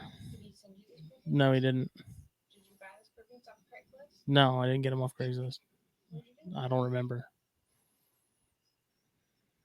I plead the 5th. You have to sleep with me at night. But they're really cool. Bugs. They shine under black lights. They shine under black lights. So I figured. What? No, it doesn't. Yes, it does. You have to have CSI glasses to see that. Got a black light to see that. There's a certain spray you have to use to be able to activate the bioluminescent features of genetic material. That's what she said. Okay. Anyway, get this taken care of. You did that on purpose, didn't you? That's how they drink it in Belgium. It's called a Belgian dip. Carolina devil scorpions are awesome. Point. I would like to get my hands on another group of them and then be able to breed them again and not have to worry about babies getting eaten. Because I was like, you know what? I had 3 broods at the same time. So I was like, if a couple get offed, like no big deal, Mhm. you know, no problem. And then I was like, wait a second, like why are they all gone? Like where'd they all go? I do like how you kept a lot of these other like North American species. Because most of my species I kept were Central American, South American, and then the Old World species. So I will say I did neglect a lot of the North American. I have seen some when I went out herping this year in California. I did see a few. I have some photos. I forgot the species name, but those are also a great one. But yeah, I think that going back to the cannibalism part, unfortunately, I think that cat experienced that too. Tarantula cat. She posted a video of her. I forgot what heterometrous species she had, but yeah, she had to separate them because the mom started. That's another thing why it's like it would be good, especially for the non-communal ones. If you buy like a wild caught heterometrous, which is still common, Yeah. um, set them up properly to like limit the chance of cannibalism and also just so like they could get away, they could do their thing, and then when they're off the mom's back, that's when I would look into separating them. Definitely. It's yeah, their stress response is they're young. Like with Um, the Gracilis, I never worried about it. The Gracilis, they'd have babies, like they'd have broods all the time, and I never worried or saw any noticeable cannibalism, yeah, from on the babies or anything like that. So they were great for in that regard of like they can have broods and you don't have to worry about them eating the babies all the time, every mhm, time. Um, so I think they're a good candidate for that. And they're also one of the, as far as like the size of Centroides, like Gracilis get to be a decent size compared to like your Sculpturatus and your Vitatus mhm. and um, your other North American sense. Yeah. And once you climb up and outside of the beginners, once you start feeling more comfortable and you have more experience under your belt, and you want to get a hotter species. Some of the titania species are parthenogenic, Yes. and I used to have some just colonies going as like I had uh, Stigmurus for a period. Stigmurus was beautiful. I Yeah. do really want to get them again. Explain to people, it's like, oh, what is that enclosure? That's just my parthenogenic um, uh, a scorpion enclosure. It's just like, how many do you have in there? I'm like, do you want to count them? Um, I just toss in food and what I think is the good amount, and it's like a self-regulating system. Wow, Yeah, that I'm sounds reading terrible. that book Scorpions of Medical Importance right now, which I thought it Mhm. was a recent publication and it's not. It was actually put out in like I think the early 80s. For some reason on Amazon, it says that it came out in like 2017, and that is not the case. I think that maybe is when it Like a got revision or republished. I don't something. know. Yeah, that's, Yeah, and it talks about the Titus species that are more serious, and then like Cerululatus, which are yeah, arguably I think the hottest out of all of them. But they said like out of something insane like 30,000 Cerululatus observed, there was not a single male found. Like the species is all female. Like there's no males, yeah. which I thought was That's really pretty interesting. wild. And those are And then cool too. like, Your boy has some of those on Morph Market right now, and they're freaking cool, man. Like I want to get me some at some point. yeah, I mean, uh, uh, you mean Jeff, right? Yeah, I believe April? so. Yeah, Is it yeah. Arachne Rarities? Oh, Brandon.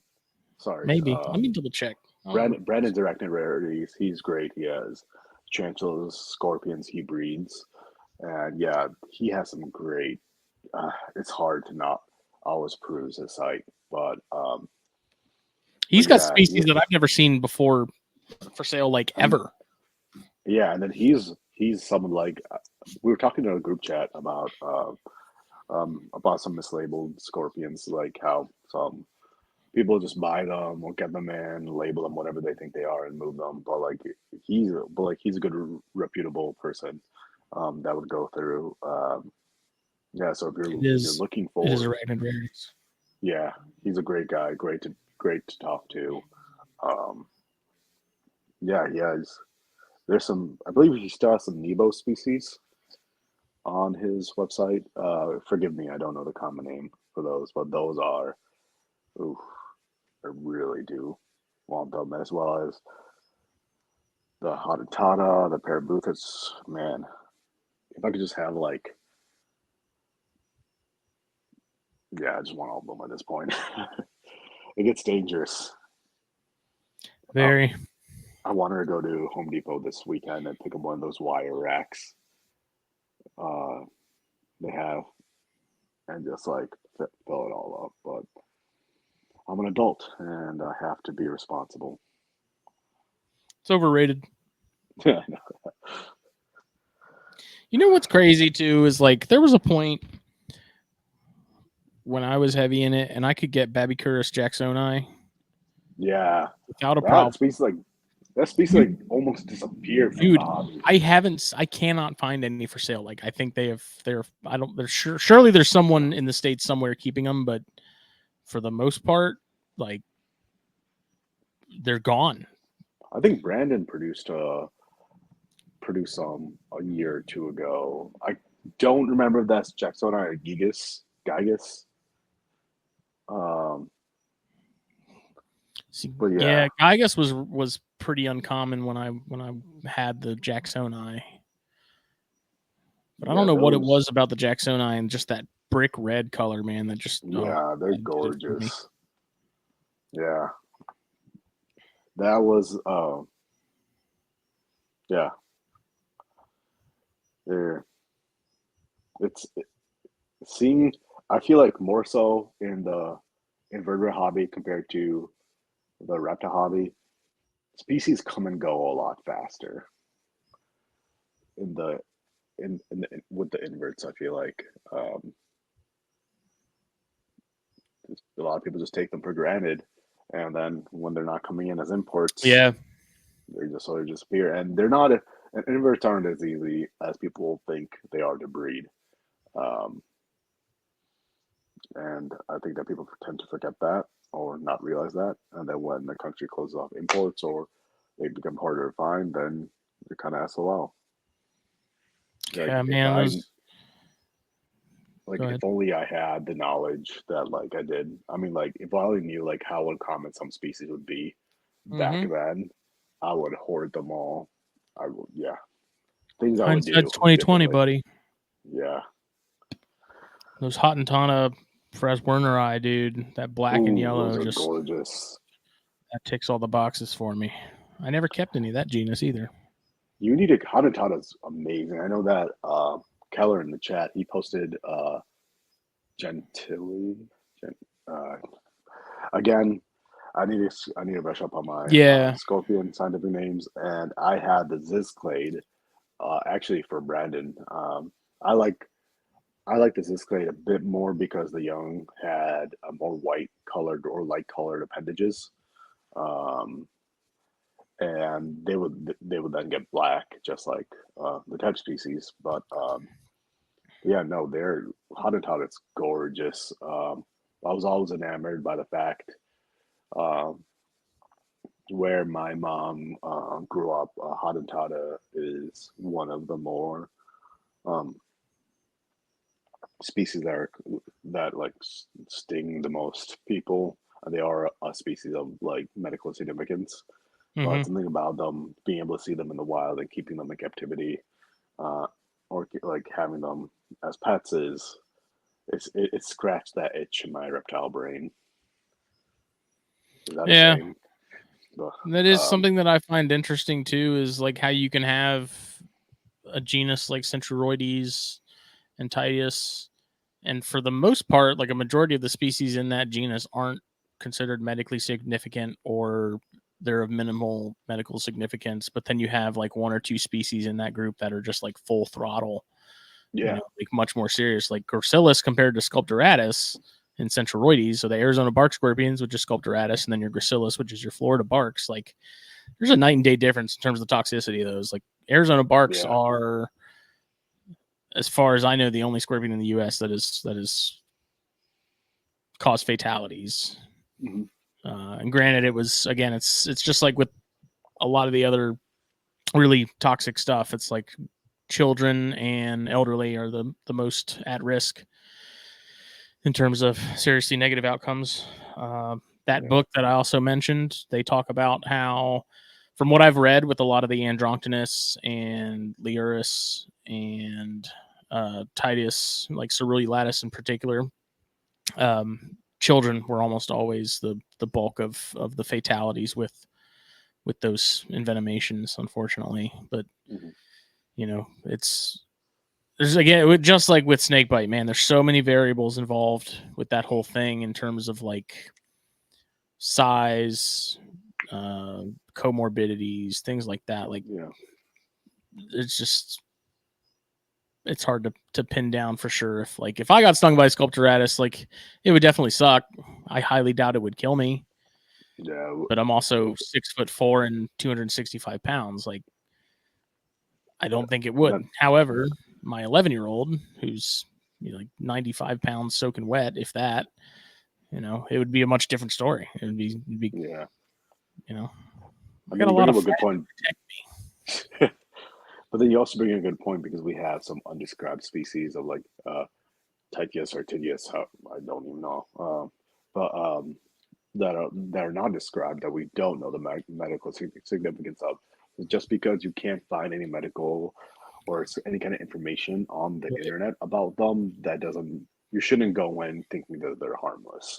It's how I always just like, because I'm a cautious person, I treat all my scorpions the same, regardless of they are generally like the less known to be like not medically significant, because I don't want to get stung in general. I can't imagine that's a good time, regardless. So yeah, I would just treat them all with respect. I know that there was Tithia species Antilles, Antilles. Yeah, it's the Smithy. No, it's another it's a different species. Gotcha. Yeah, it's a different one. They're gorgeous. I'll send some photos that I had, but yeah, they're their own. There's no real information about them as far as I know back when I acquired them. But again, treat them with respect, and you're solid. Just yeah. That's what I say with rear fang snakes too, because I kept Boiga for a handful of years and bred them and stuff. Like, I don't have to stick my hand in a fire to know it's going to suck. Yeah. Therefore, I don't have to get bit by a Boiga to know whether or not it's something that I should be concerned about to go to the hospital. I just don't want to find out. Like, I'm going to go ahead and assume that it's going to ruin my weekend and not do anything dumb, Yeah, that's how I felt. I had a false water cobra from Dr. Loafman, and I'm not scared of getting bit. I handle all my snakes except for the Argentine boa that I have right now, because I want to let her acclimate more. But I'm not worried about getting bit. But with the false water cobra, I always handle with a hook. There was maybe once or twice I took her out there, but that was like right out of like the shipping container, so I could give her a quick look over, and then I quickly put her into her enclosure. But other than that, no. I've also seen what she did to prey items, the frozen thawed ones, and I'm like, that would not be fun if that was my hand. And dude, a big false water cobra, like that's a handful, dude. Especially if food's in the room, like that's a lot going on. Yeah, and hearing Dr. Loafman's stories about them, it's like, yeah, you definitely want to treat them as they are venomous, basically. So treat them with a lot of respect. And that kind of ties into also like some of these. How do you pronounce this? Stenidae? No, the huntsman genera or species that are coming in as, again, undescribed. We don't really know what their what their potency is like. So again, treat them with respect. Are the banana spiders in that same? Yeah, so they're like the one. Are they considered the huntsman sort of clade? Yeah, I've seen. Yeah, I would say so. I need to go back and check. A lot of my friends are admins or doctoral or even just like working professors and biologists in the arachnid and invertebrate field. So Mhm. again, really want to bring one of them on and talk about some of their stuff. But yeah, Phoenutria, they're people keep them.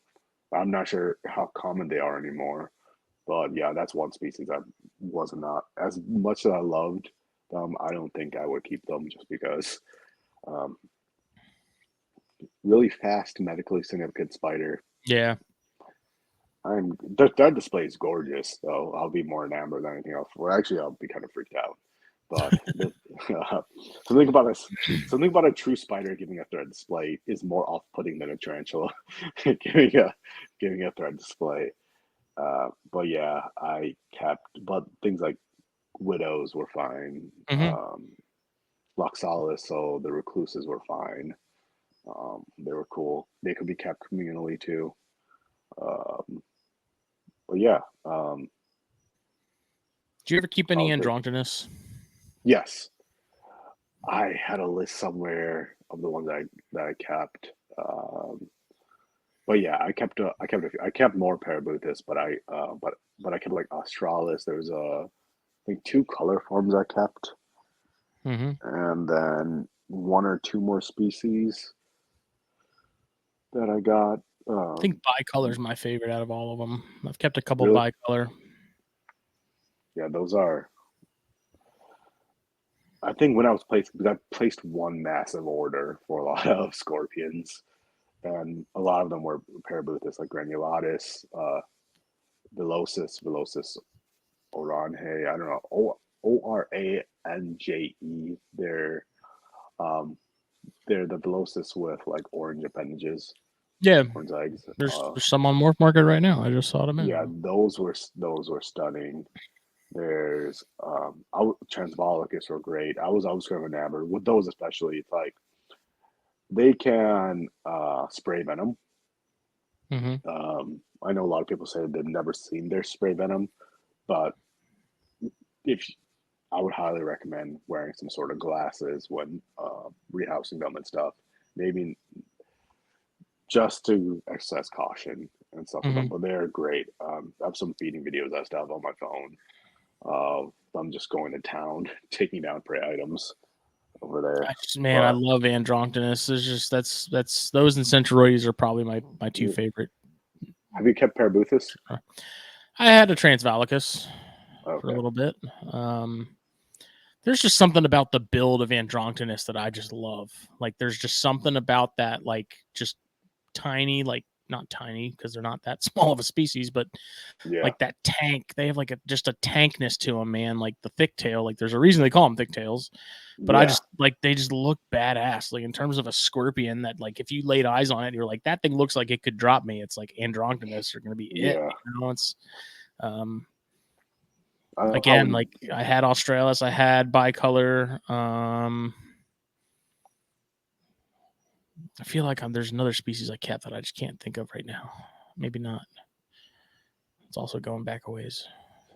in direct kind of like opposites. You have Lyris, which are the Mm-hmm. lighter bodied, thinner. They're more frail looking. Not that I would want to get stung by either of them. Um, that would definitely make my day go become a little more interesting. But I just love seeing the different morphology of them across there. Mm-hmm. That yeah, no, damn. Maybe I maybe I need some more maybe I need some scorpions again too. I find myself very similar to like the dart frogs. Like, I tend to gravitate towards the smaller stuff, and I tend to gravitate towards more of the communal stuff too. Yeah, Um, because they take up less space. yeah, the communal thing to me, I don't know what it is about it. It's just cool to have like a group of Gracilis in a tank Mhm. and just watching them do their thing, and seeing the remnants of like spermatophores all over the place when you got a group of them. Good lord, they've been busy.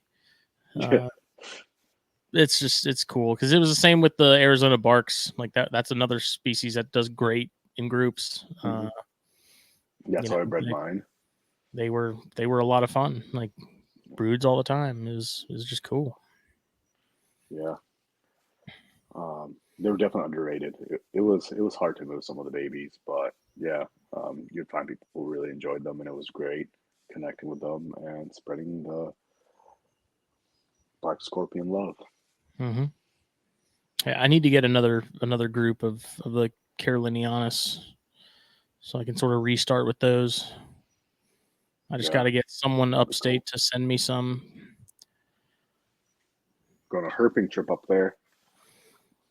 Yeah, it's not that far of a drive to get up into that area. We don't have them down here on the coast, so they're very much an upstate South Carolina, North Georgia thing. I don't know why we don't have them down here. I feel like they do just as well here as they would Mhm. anywhere else. And I think if anyone has seen them here, they were transplants that just hitched a ride on something. But Yeah, also, my buddy Gabe Schuler, who's up in like the Francis Marion National Forest area, he lives up there. He had mentioned that they do like drift fences and stuff periodically, and they get a lot of the southern trapdoor spiders. nice. Um, and so I was like, if you end up with a couple of those and no one cares, you know, like I'd love to give those a shot because sort of I've only found one of those once, and I don't even Okay. remember where I came across it. I just found one, and I was like, what is that? Not even knowing we even had a trapdoor species, Mhm.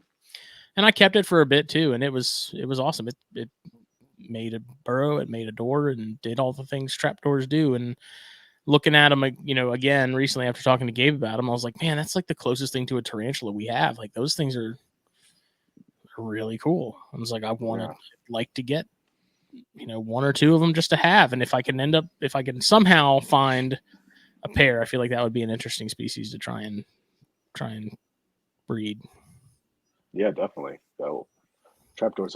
I've never kept them personally, but that was kind of like I love the ones. I don't know much about the North American species, Mm-hmm. but the Asian species and everything, the ones with the intricate Yeah, like abdomen patterns, the forbidden Oreo, whatever people call them.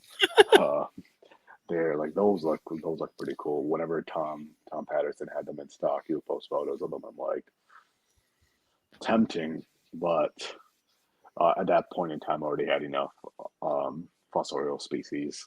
I'm just like, do I need another 32-ounce deli cup of substrate? yes.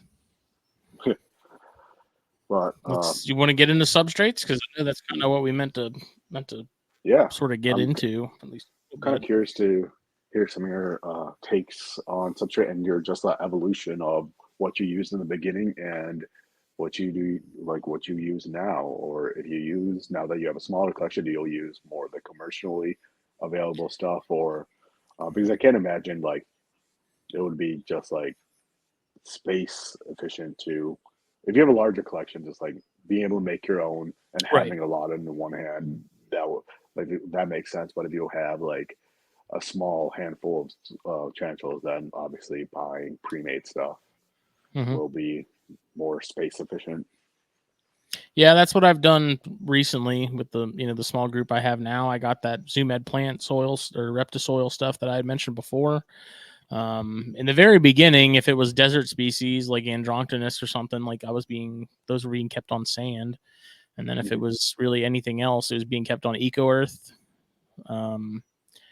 which, as I mentioned earlier, over time I just came to hate more and more just because of like if it got dry, it's borderline hydrophobic. Like it takes Yeah, forever for that water to seep in and really saturate the substrate.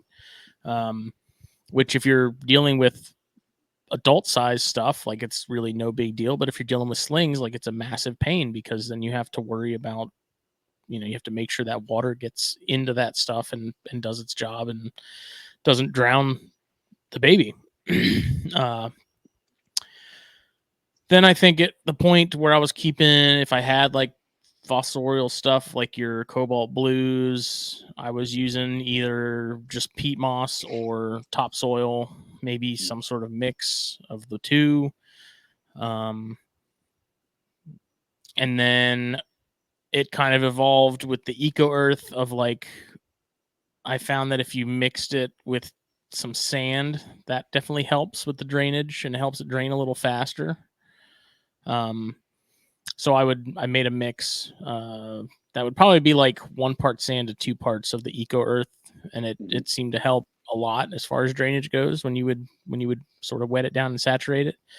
And so then I'm now using this Reptisoil stuff, and it is definitely not just straight Eco Earth. I think it's peat and a mix of some other stuff, but I've found that it is also very similar in that it does not, if it's dry, it does not saturate quickly. It does not, it takes a minute for that water to get in there. So if I'm going to use that again, I'm definitely going to add some, like, mix it up myself with some sand just for the drainage factor. That even adding sand does make a massive difference. And I don't know if you've had that experience or not, but I find that adding some sand to that kind of stuff just helps it so much quicker absorb that moisture and saturate the way you want it to, as opposed to just sitting on top of it for 10 minutes before it decides to make its way down. But when I was doing dart frogs, which does require a lot more substrate and stuff because you're doing the different layers and whatnot, I was making my own ABG, and I bought the very first tank I did. I bought the ABG and then sort of realized like I could just as easily make this stuff and it'd be way cheaper.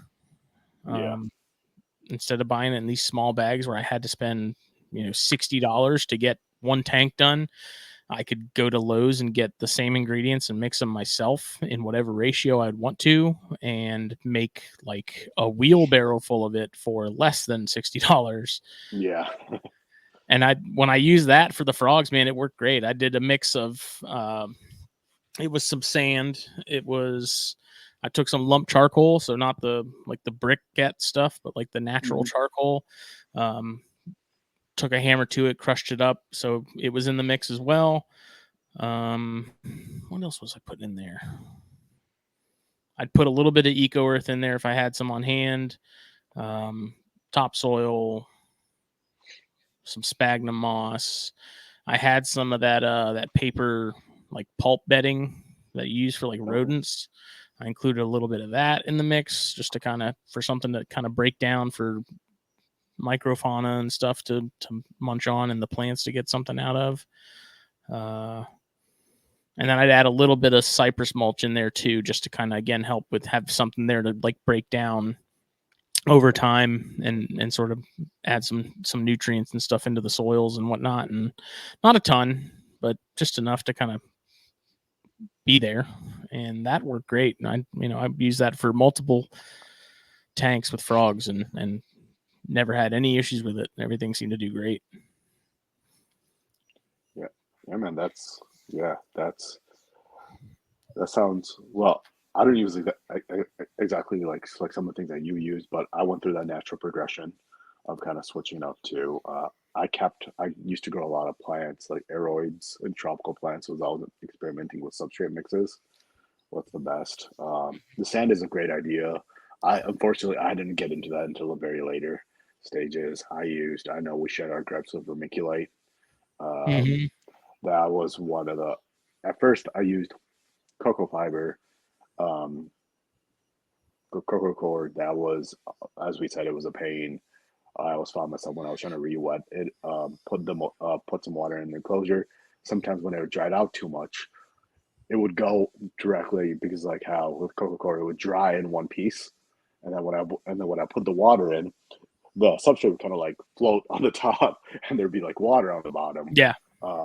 So that was fun. And then to combat that, I ended up getting a like a food syringe or whatever, and I would like put that in there, try to do it like that. But I'm like, you know what, I need something a little bit faster. So that's when I started more experimenting with like, okay, let me mix it with vermiculite, which it did help. I will preface this: if you do use vermiculite, use it in a well ventilated area. When you're mixing it up, the last thing you want to be doing is inhaling any it's of those. So messy. That's why I don't Yeah. even use it anymore. I don't use it for eggs. Me and my dad used it when we were hatching corn snakes, 20 years ago. And he still used it in the last couple of years when he bred king snakes and stuff. To me, it's just so messy. Like, even if especially if it's dry, It's just like glitter, man. It's like the herpes of arts and crafts. Like scrub all you want, it's not coming off.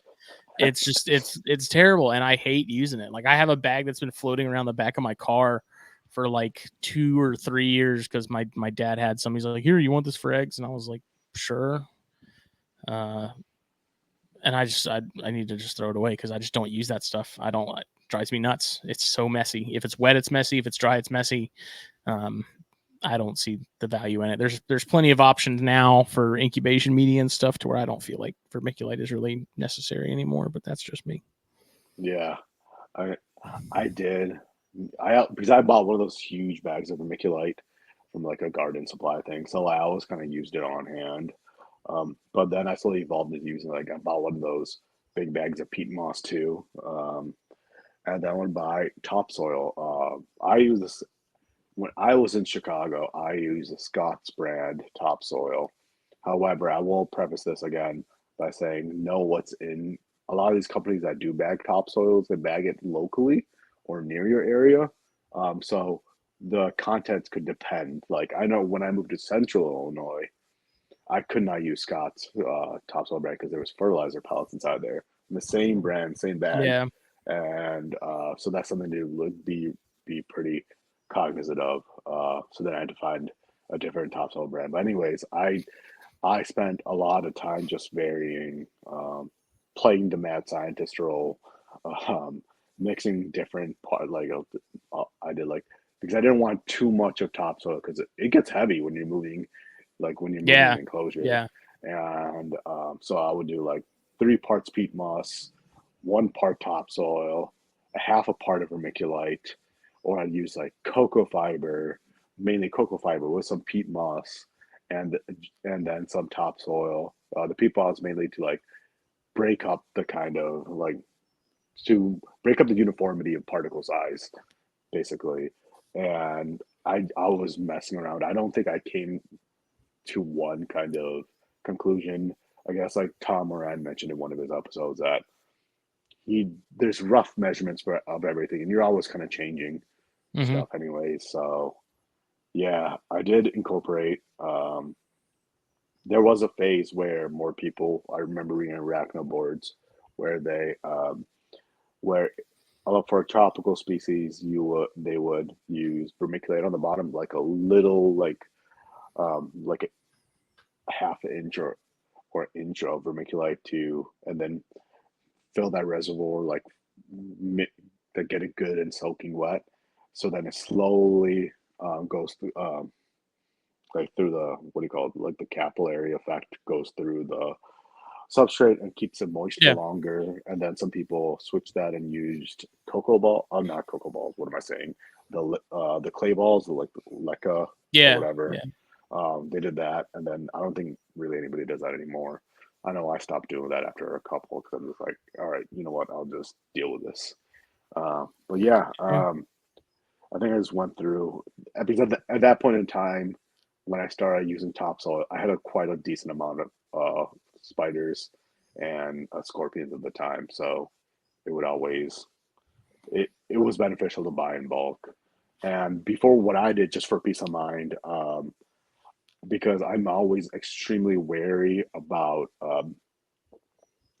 buying for invertebrates from like big box stores, especially if like the topsoil is near another bag thing that has chemicals inside there. What I would do is a friend of mine gave me this good idea. Get like really good deli cup or whatever, poke some ventilation holes, fill it up with the tops. Don't fill it up, but put enough topsoil on there. Put some crickets and put some roaches. And Yeah. give it like a week or two. If they if they're dying off quite rapidly, or especially the crickets, because you never know when they're going to die, Mm-hmm. um, then that would be a raise. That I would raise an eyebrow and maybe not use Yeah. it. And topsoil, and the thing is, generally, the cheaper the topsoil, the safer it is, just because they're not putting money in for Right. fertilizer or anything. So, but still, just for peace of mind, you never know, and that's what I like to do. And if you want to do that and be safe, I guess, yeah. I mean, like I'm just like really particular, especially with how sensitive some of these invertebrates are Mm-hmm. to that. And that sounds horrible that I'm sacrificing some crickets or roaches, but Rather Spider-less them than spider. the spiders. Yeah, yeah, Yeah, to me, it's all about how well does it drain. mhm, You know, like that's to me that's the most important thing is if I flood it or overfill the water bowl so that it kind of bumps humidity up. Like, is that substrate is the water gonna pool on top of it for mhm. a couple minutes, or is it just gonna seep right in? And I want it to seep right in. And so usually if I Yeah, have to mix a little sand in there, I will, which I'm finding again with that Reptisoil, that I need to actually take the bag I have and pour it into something and mix some sand in there just to kind of help get some more drainage for when it does dry out, because yeah, it's from what I saw when I was putting the Margaritatis cups together, like it when it dries out, it's just as bad as the Eco Earth with the hydrophobia type situation. yeah. And then another thing that I've noticed, especially with those bagged cremated ones, if I am using them for like arid species, I have to take it out like a day or so in Mm-hmm. advance, just because it does come quite wet. So that's also something to keep in mind, because some species are less tolerant to higher humidity environments. Yeah, I mean with desert stuff, it was always just play sand. Yeah, Even though I feel like you could easily do a mix of like that dried Reptisoil or Eco Earth or whatever and mix it with some sand and get the same result without them being just on straight sand. Maybe that gives a little more structure so that if it is wet, they yeah, can, if it's not wet, but if it's a little more damp, like there is some sort of structure to it and they can actually dig under stuff to sort of dent a little bit and, hmm do their thing. But I don't know. I don't like how dusty some of that stuff gets when it's dry too. yeah. I That's one thing that I believe I spent. I also went through the phase when I was keeping scorpions where I tried the different kind of sands they had available for pets specifically. Now I'm not talking about calci sand or whatever. I'm just talking about like the different colored ones, I guess, because I was one of the suckers in the early on to be like, oh The hey, Vita some sand, cool. I don't think it was or was Vita it sand. the It T Rex was. stuff? I'm not 100% sure because this was like years ago, but like I know from they were just like it was the same company that made excavator clay. Okay. But they had just like different colored like sand, like normal sand, I guess. But then I would get them depending on the color of the scorpion that I had. I'm like, oh, I'm gonna leave this on black sand because Makes it pop. yeah, I'm like, I definitely fell into the consumerism part of that when when I was keeping them. If I were to keep them now, I'd keep everything simple, try to find the best way. Yeah, like Yeah. Zoomed has that like night creatures brand oil, Mhm. but I'm almost positive it's the exact same thing as the Reptisoil. They've just changed the label on it. Yeah. Oh, that Because when you reminds me. look at them together, like side by side, they look the same. Yeah, I feel like every brand has their own like same thing, just labeled under a different name. Mm-hmm. But what was it? Let's see. Crap. Was it Exoterra? Exoterra had some.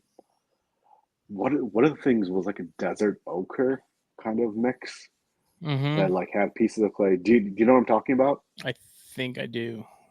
I used that for this like for some scorpions once, and it worked out well. My one gripe, it didn't hold burrows as well. So I like did end up mixing it, but like those substrates, they were pricey, but they were just like the Mm-hmm. texture of it. Like I was sprinkling on top, it would look nice. Yeah. Not that a scorpion cared or anything, Right. but we do all this for our inverts, and they just could give a shit less. When it comes to It'd be cool to if I could to see how well sealed those little acrylic enclosures from Clint are. Do one uh terrestrial, like flipped on its what's its back basically, and then maybe put some yeah, excavator clay in that, and then get a dune scorpion to see how it does and see how that holds up. yeah. Or if you want to get some tropical species like a Pamphobeus, just in time for Christmas. You get it as a sling, so it is a Christmas tree pattern. Um, and seeing how well they do with um, like moistening the substrate, seeing how well that holds up in I there. think I'll definitely have to, if we're talking like something more fossorial that's going to need a lot more substrate and stuff, I think it's definitely one that I'd want to seal, because I don't see it holding water well. Like a super saturated soil, I feel like it's just going to drain through. But until I unfortunately get it dirty and fill it up and try it out, which I'm not particularly stoked to do, I don't know. But there is a PetSmart here has a decent size albopolosis that might be a good tester. Love me a good curly hair. Yeah, it's another one I just never kept. I don't know. Just didn't do. There's a locale of them. I forgot the island name. I think it's an island. God damn it! I'm gonna blank on it. They have a slightly different color to them. It's pretty nice. But there's also like the Hobby Durin, which is like the one Yeah. that we had for years, and then the type species, which you could tell by you would generally get a better idea of what you have, judging by the abdominal hairs or setae that they have on them. But I don't know. I just like them all. Um, I had an adult female, and she was intense feeder. It was great. It was just like I don't know, something about like an extremely fuzzy spider like that, because like I never had a tripepii or tripepi, Yeah. Nandu. Yep. So they were the strawberry blonde. So Alopolosis was my off-brand tripepi, just not as big. This one and they not as have light as is the girl was telling me when I was buying that avicularia, because I was kind of going between the Avic and that. you chose Like the Avic. it's been there so long, like they've named it. Like it's been there a long time. And they've got it in one of the small critter keepers, and they're keeping it like damp. Like the way the cookie cutter way they're keeping Yeah, the everything. generic, yeah. It's like, because they've in some sort of heterometrus, that curly hair, and the Avics, and they're all keeping them identically. Love And that. like that albopolosis just looks like it's in hell every time I see it. Like it's just stress curled, Yeah. sitting there, and I'm like, damn. They don't want to give it the proper hides because then the customers can't see it, and then all that. And yeah, it's a shame. But you should definitely get it. Yeah, that's one of the reasons I like Petco more, is because like from what I've been told from people that have worked at Petco's, they have much more free reign on how things are set up and cared for, as opposed to PetSmart, which from what I've been told from people that work at PetSmart is like, there's a binder and this is how you're supposed to keep it, and you're not allowed to really deviate from that. Okay. So yeah. And Petco usually has a cooler selection of stuff too. So I'm lucky to have also where I go to get hooks because they price match, so that's great. And then feeders when I don't want to place like a large bulk order just yet. It's called That Pet Place, That Fish Place. It's really great. They have like a wide selection of like reptiles, as well as tarantulas, anything like fish. But yeah, I go over there. They have everything set up pretty nicely. Some of the tarantulas, you could tell they're in there for a short time, just because like they're in a smaller deli cup. But they seem to be treated like pretty well for the most part. I try because like that tarantula area where you go to look at them is also where you pick up feeders from, so it's usually always crowded. So I try to go in and out because like over there, not knocking them in general, but I don't like being around a lot of because they also take in like rescues. I think I don't like being around a lot of reptiles and then coming back to my own place with my reptiles. Just some, I guess, like some biosecurity things in my head.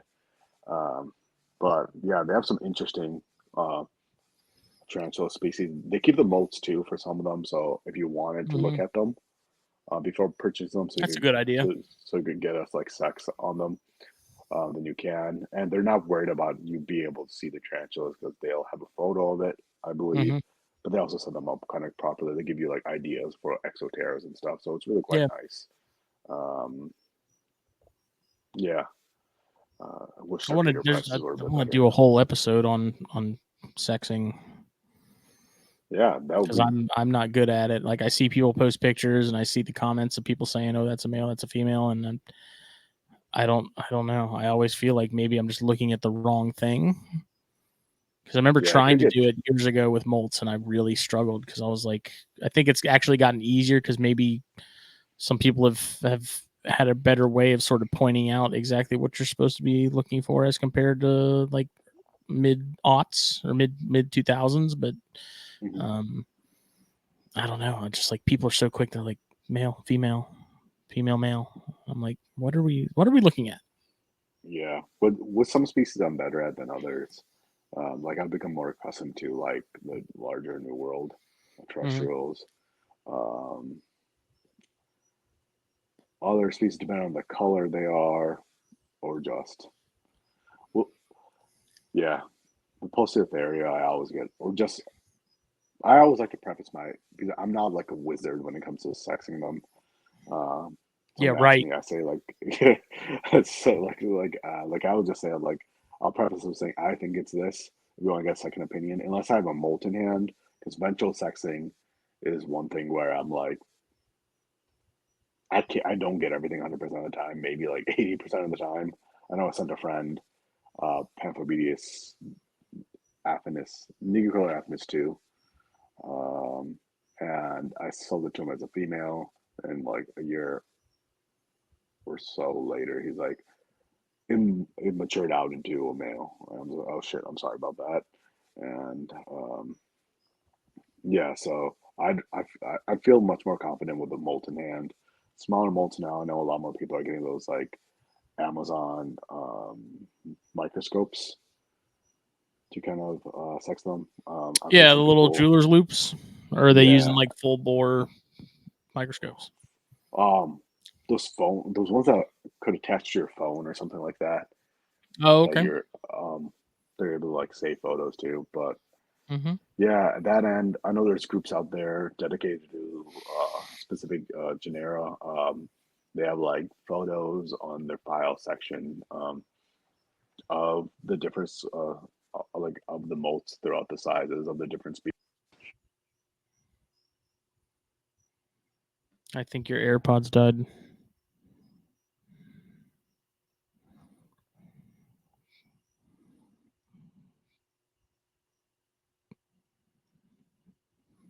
Now you done it.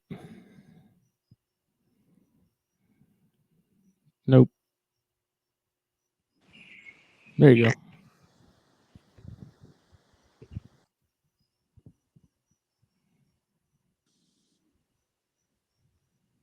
Cool. All right. What was I saying? Yeah, I feel much more comfortable with molten hand and ventral sexing, especially Mm-hmm. when I do when I do go looking for to buy sexed individuals. I always preface with how did you sex them, um, and do you have a previous molt in hand that you could send it with the spider, so I can double check with that because especially if you're paying female spider money, you Right. want a female spider more so than that. Don't But need the old usually, switcheroo. yeah, usually I'm also like pretty cheap for that too. So I'd rather buy like 5 slings and then just like hope to God Right. More one's spiders are more fun. yeah. I actually, so when I bought that Avic, I took the little critter keeper back to PetSmart because I told the girls like I got like 1,000,000 of these. Like, do you guys want it back? She was like, sure. So the next Oh, day I ended up taking it they back. give you a critter keeper? Yeah, Oh, the little critter keeper that spider's been like hellaciously living in for that's interesting. however long. I'm like, I'm good. I don't need it.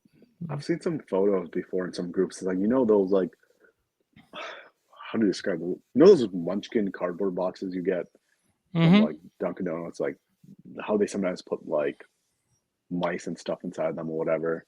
Yeah. When you get them, I've seen some stores put the tarantulas in them, and then they would take that back with them, and I'm like, that's an interesting thing, but yeah, no, I've always had like an adverse kind of thing with some critter keepers, just because like one time I came back and I saw one, like back when I first started keeping, one of the tarantulas that I had has kind of like pried its fangs into the Oh yeah. slits and everything, and then I got paranoid. I'm like, well, either one or two things going to happen, because tarantulas are quite strong.